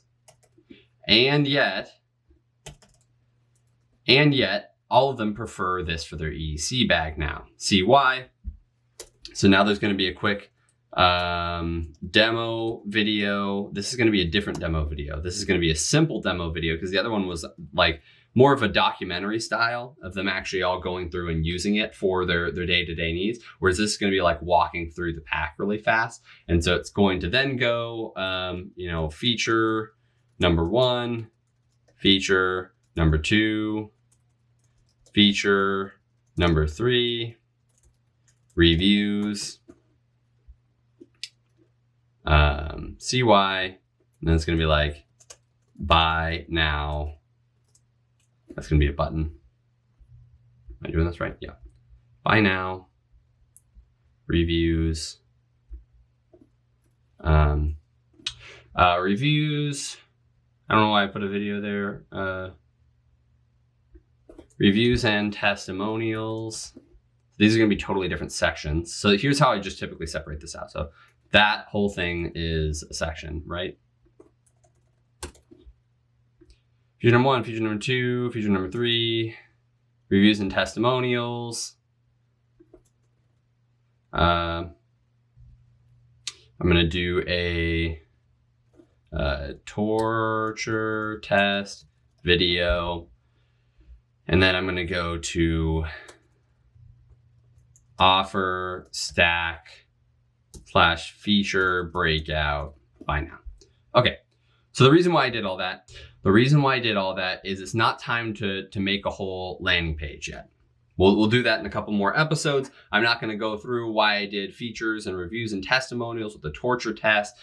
We did talk about that a little bit the other day when we talked about the 12-gauge landing page. So what we're talking about is getting attention or identifying a problem, providing a solution, showing credentials and backstory, painting the picture, introducing your product, big benefits, eliminate objections, Godfather offer. So I'm going to do an outline of this. So provide the solution, credentials and backstory. So we don't have CY. Okay, so I actually want to start with the credentials and backstory section. Boom, boom. Credentials and backstory. That's going to be like, I used this for years. I was a backpacker, and then something didn't work about other solutions. So I went around the world, found the best people, tried it with some of the best people, went through many rounds of revision, and now we got here. It has these things that you'll love: feature 1, feature 2, feature 3, reviews and testimonials. A torture test, that's one of the objections of like, will it last very long? So we already went through big benefits, painted the picture. We'll do that in any of those sections up there with the big things. The Godfather offer.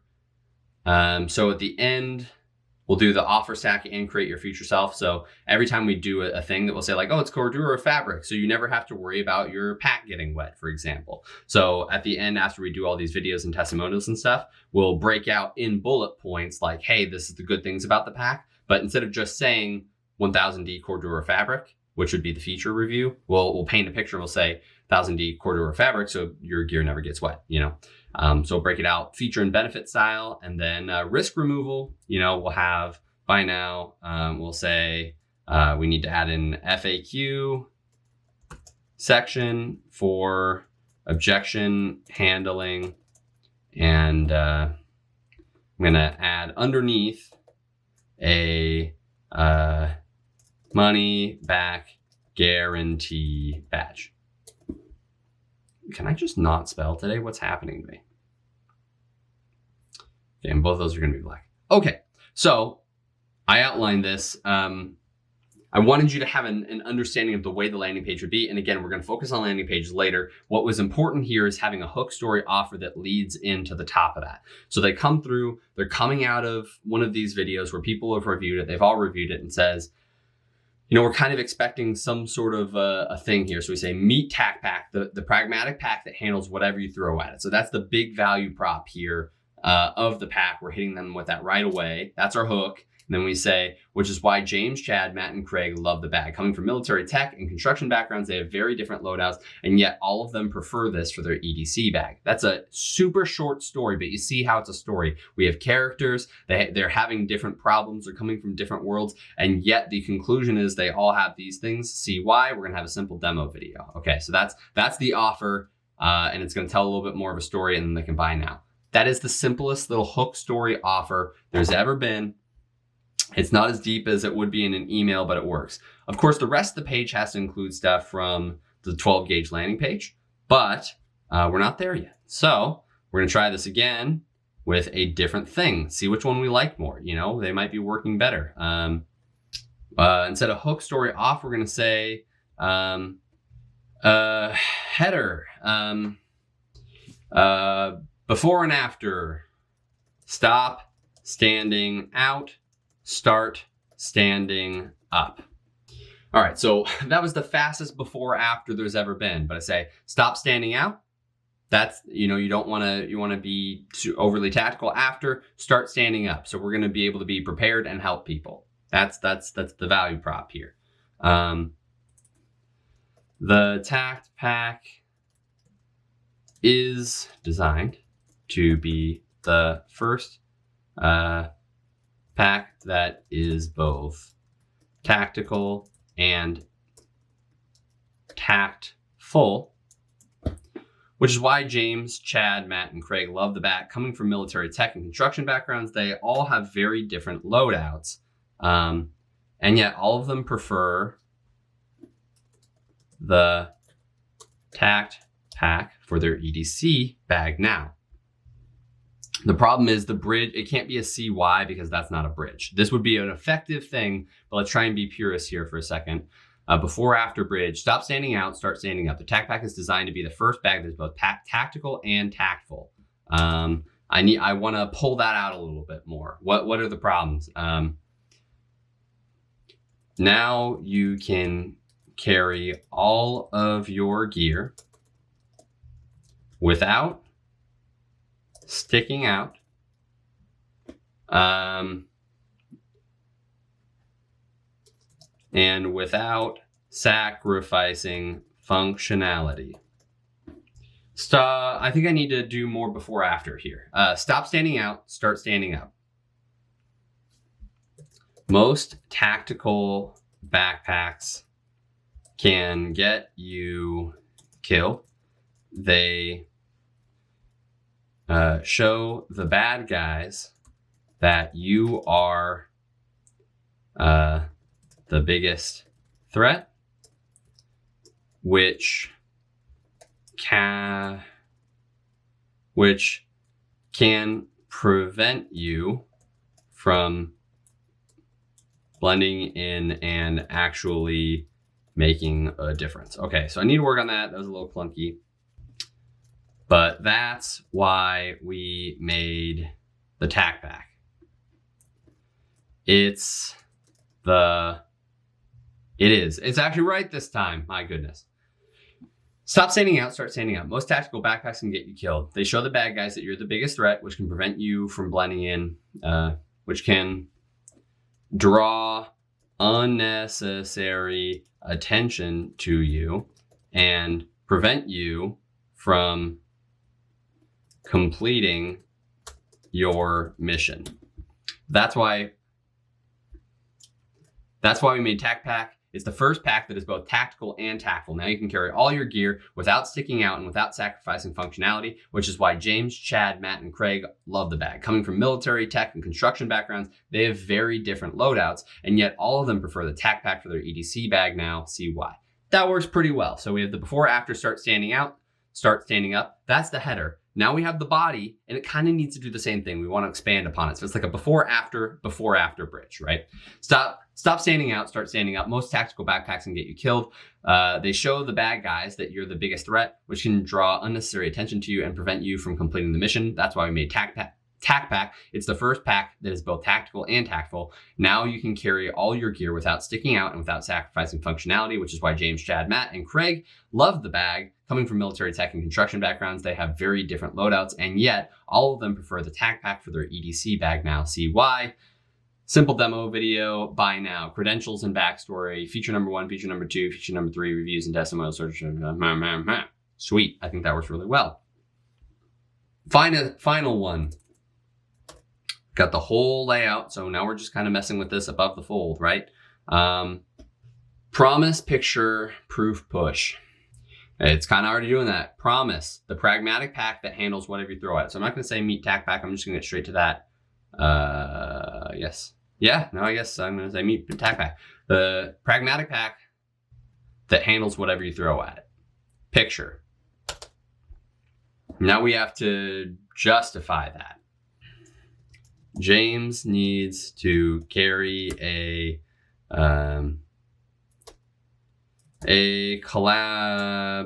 collapsible SBR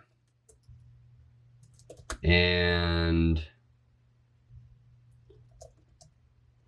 James wants to carry a collapsible SBR, fire kit, and mess kit. A collapsible SBR, a fire kit, mess kit, med kit, and some important documents. Chad needs to, dude, I don't even remember what I said these people did.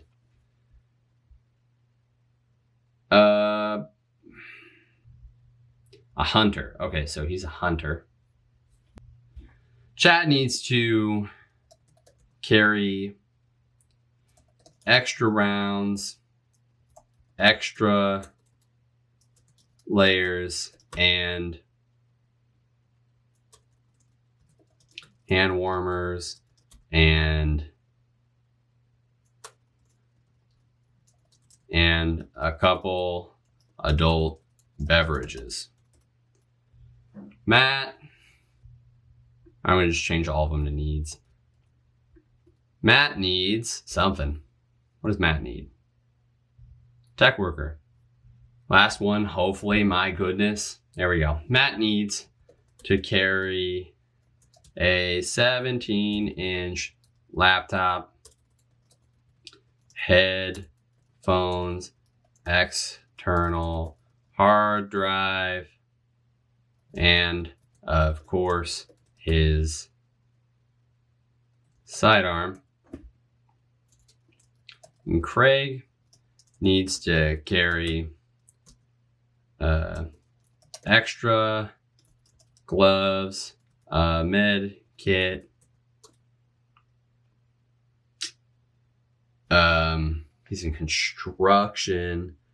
I'm imagining this is obviously not his toolkit.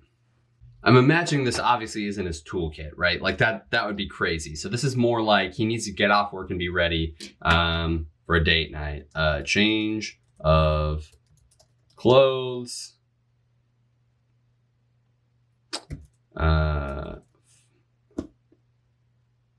For date night. Extra gloves, a med kit.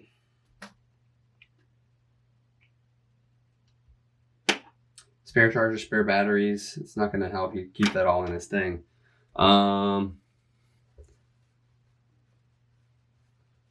Extra gloves, a med kit, a change of clothes for date night. Cigars to share with the boys after a day. Wow. After a hard day's work. Okay. Despite their radically different loadouts, James, Chad, Matt, and Craig all love the bag. So it's going to be, the proof, interestingly enough, is going to be in the video. But I think there's something a little weak about this. The actual, it's following the structure, but there's not a lot of flair to it so far. So we've got the promise. It's the pragmatic pack that handles whatever you throw at it. The picture, James, Chad, Matt, and Craig all need to carry these things. The proof,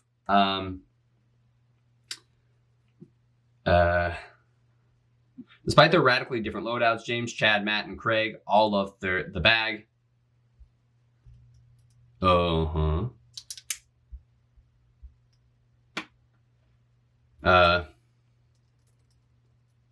All have radically different loadouts.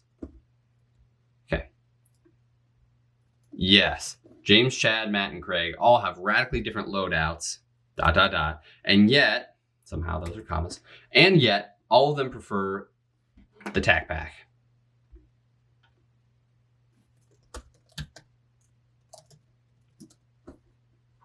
Cool. So it's just not flary right now, right? So we have promise, the pragmatic pack that handles it all. Picture, James, Chad, Matt, and Craig all have different needs.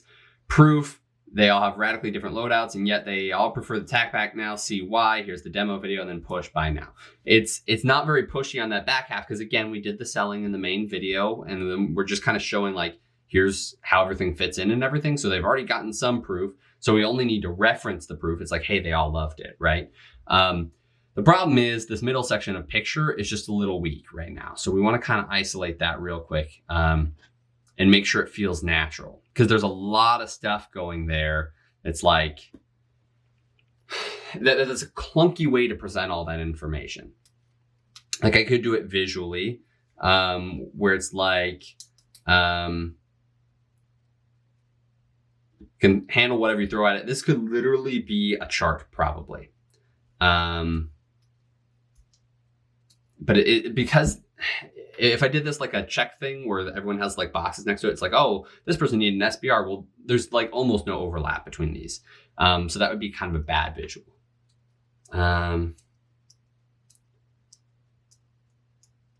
So what I want to do is I want to convert this into something shorter and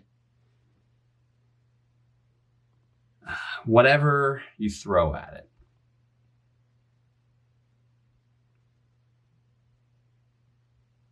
So now I'm going to make a new section. It's just going to be kind of like a easy hero section with the picture of it, the name, and it's going to go underneath. We're going to go to this new section that's going to say something like weird loadout. No problem. Don't like that, but we're gonna just use that as a placeholder as we fix this. Weird loadout, no problem. James needs to be so it's just gonna say like James is, well, that's a rough one for possessive, EDC.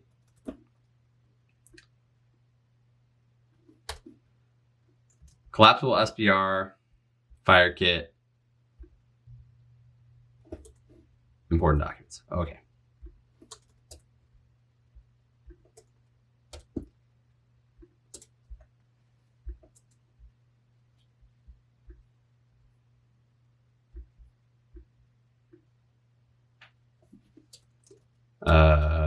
Comms, devices,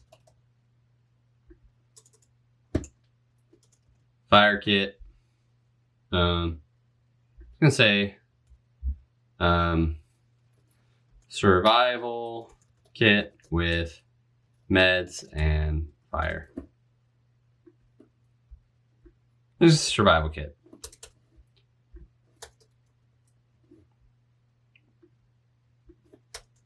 Important documents.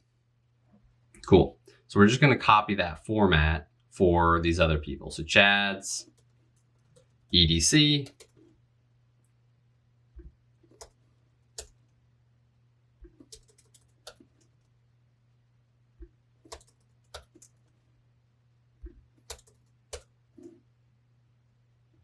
So James is ex special ops, right? So he's probably doing like security consulting. He's doing like defense contracting kind of thing. Defense contractor, EDC. Chad's hunting, EDC. Extra rounds, extra layers, hand warmers, food, and like a few. It's shorter. It is an F like food, and a few adult beverages.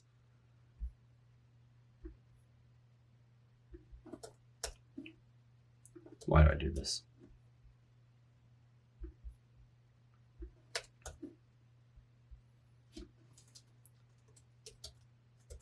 Maths, tech, EDC.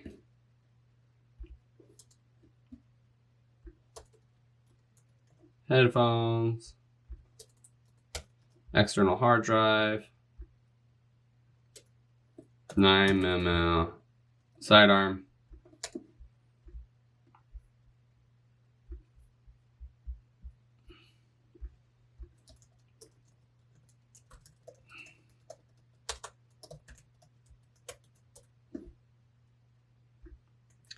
extra work gloves, medkit, sanitation kit, change of clothes for date night. So the way this would appear visually is, hey, you know what? We're going to go to Free Universal College real fast. freeuniversalcollege.com. So the way I'm imagining this is that you're going to have kind of like an intro. You're going to have the picture of the pack. It's going to say, what is it? Meet Tack Pack, the pragmatic pack that handles whatever you throw at it. There's going to be a pack right here. And then there's going to, you're going to enter this new section. And then you're going to have like breakout like this. So it's going to say, Chad's loadout, Matt's loadout, kind of a thing. And then it's just gonna be bullets there. So it's gonna be organized by 4 things sideways. You'll have a picture of each creator up top here. So if that's your favorite creator, you'll be able to see them there. That's kind of a social proofy thing. Nice, short, they've already seen that. And then underneath those boxes, it'll say, yes, they have radically different loadouts, yada, yada, yada, right? So that works pretty well. So think, it's a slightly different application of this, but promise it's the pragmatic pack that handles whatever you throw at it. Proof, we're going to show these 4 different people with radically different needs. They're going to get it all together. It's all good. The push, they're going to watch the video and see why it works. It's going to be a simple demo video, and then the rest of the stuff that we have from our 12-gauge landing page. All right, everyone, last one. Thanks for sticking with me. So now let's imagine they've actually bought the backpack. They've bought the tack pack. They're excited. We've had a couple of videos showing them how to use it. Now what, right? Do we push them on something else? Do we try and get them to buy a med kit? I don't know. We literally don't even have an offer here. So we'll talk about this a lot on our last day, is putting together an offer and thinking about like, okay, what do they need? So let's imagine someone got a backpack. It's supposed to be everything you need to keep everything around. But maybe they don't know everything that they need to keep around at this point. So we're going to go praise, picture, push, right? So praise, good on you for getting the pack. Picture, carrying everything you need, staying subtle, I'll just say subtle for now. Staying subtle, staying organized, staying prepared, and vigilant. Push, but ... What do they need next? I could tell them a retreat for people who are interested in these sorts of things.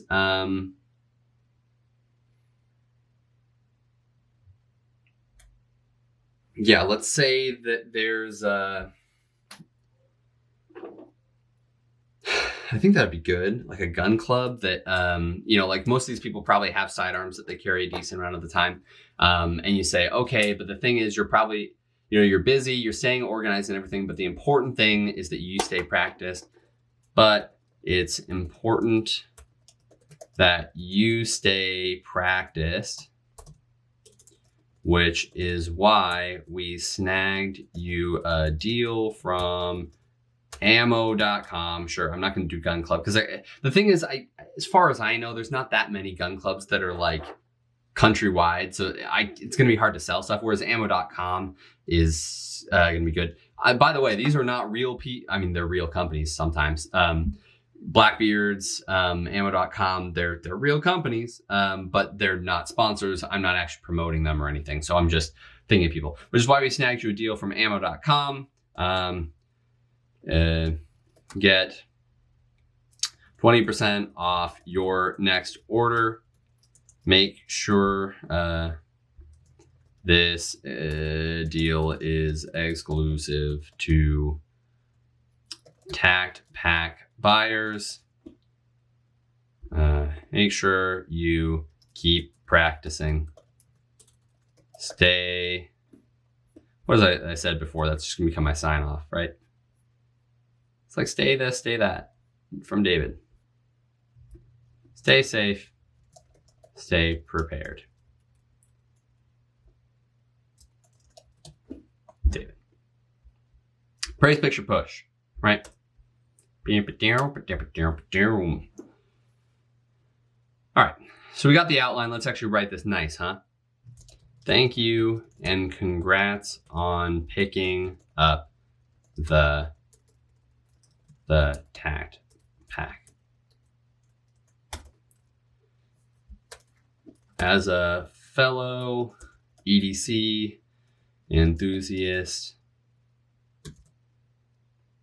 this is the culmination of years of work. I made something for myself. I want to connect with the audience here. I want it to feel personal, right? I made something for myself that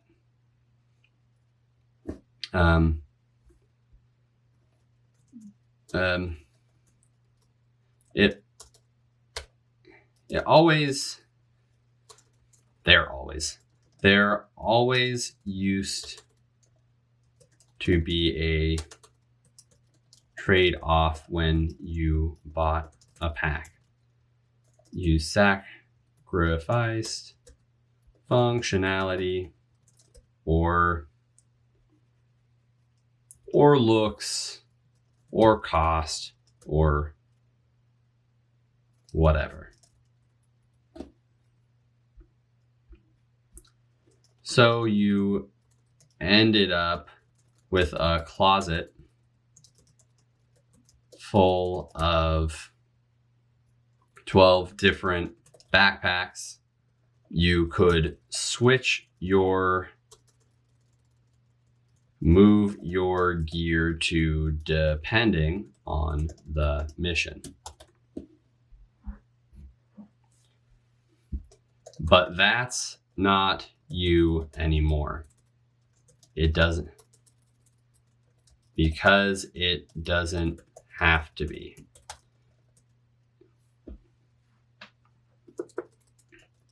Now you have the tact pack.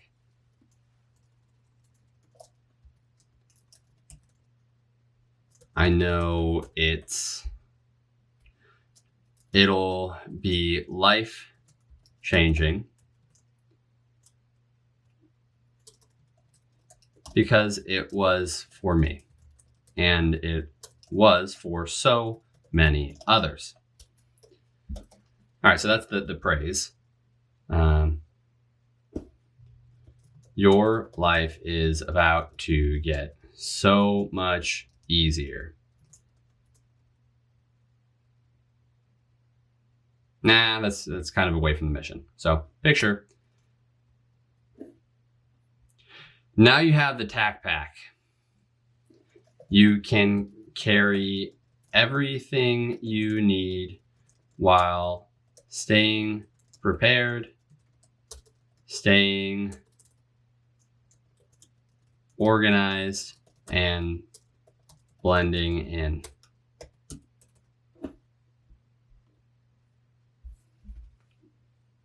And it was for so many others.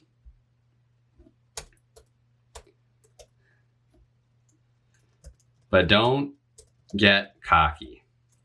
A lot of times as gear enthusiasts, we think all of our problems are going to be solved by the next piece of gear. The truth is, you still have to practice with that gear.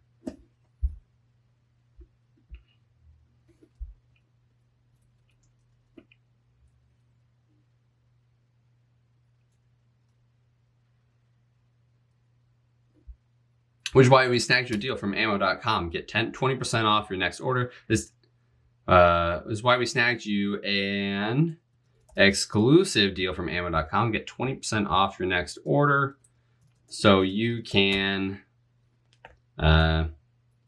stay sharp at the range.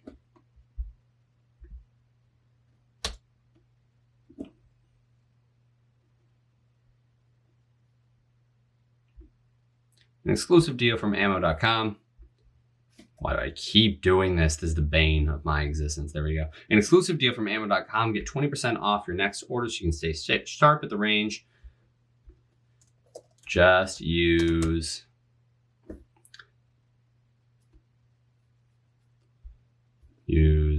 promo code TACTPAC20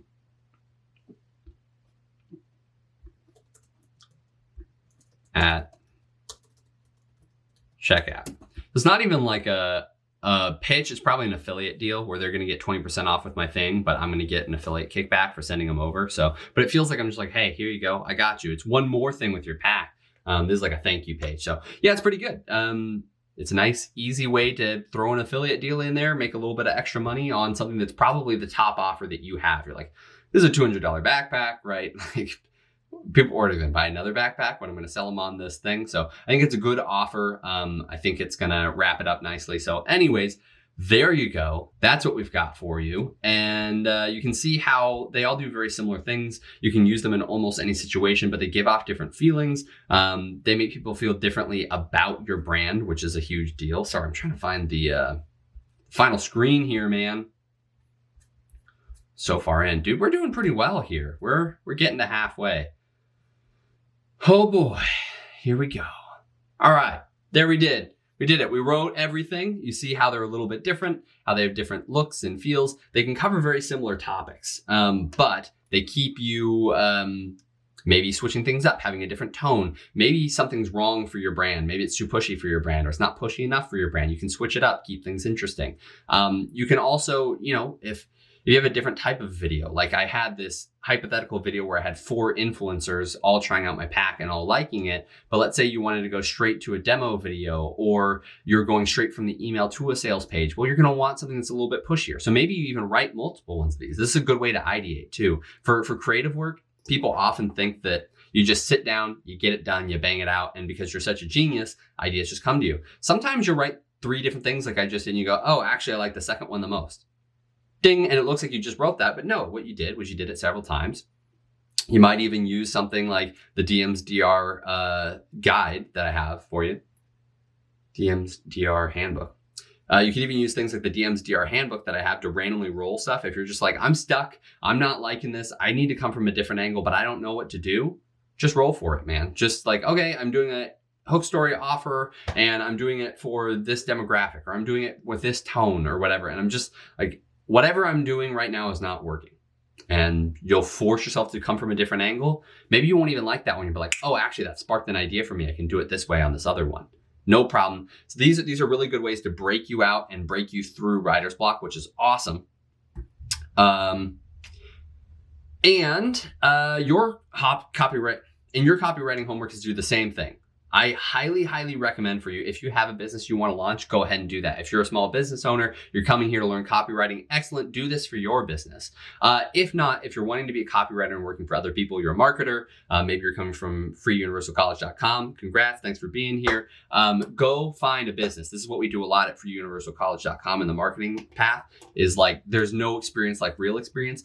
There's a small business out there that needs help. Go tell them like, hey, I'm doing this thing for Free Universal College. I'm getting credit for it. I'm supposed to come help you for the next, 12 weeks as a course. And I'm going to give you a lot of good stuff and set you up. If you want to hire me afterwards, you're welcome to. If not, I'm just going to do this for free. And really, you're just helping me practice, helping me build my portfolio, but it's going to be super professional. I promise you won't be disappointed.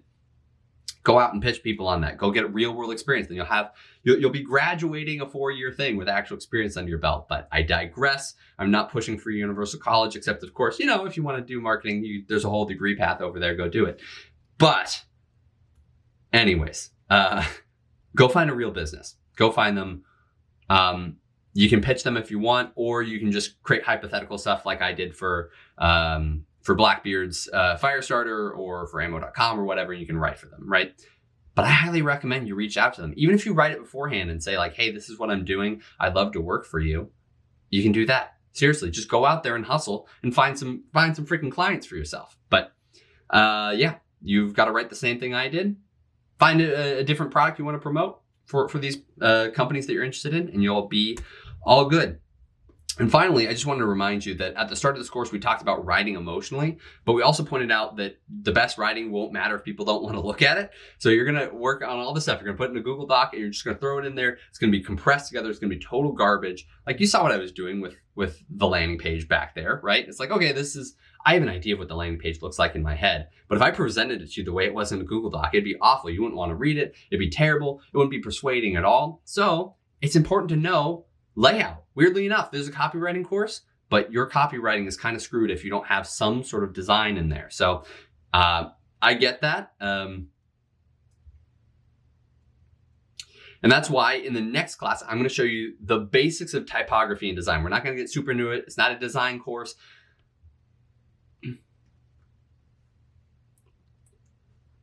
It's not a design course, but it's going to preserve everything that you've learned so far. It's going to talk about how to tell a story, how to write simply, and it'll actually amplify that. You saw me do that today, right? It's like, okay, well, instead of writing this out long form, if I broke this out into boxes, I put a header here and just a couple bullets here for each person's EDC loadout. Hey, that's awesome. I'm able to easily just, there you go. I'm going to take out a bunch of words just because of some design decisions I made. I'm going to make it easier to digest. It's going to feel more authentic and real and easier to consume. It's going to make it convert better just because of how we laid it out. And we're going to teach you that all tomorrow. Thank you very much for sticking with us, and I'll catch you in the next one. Thanks, y'all.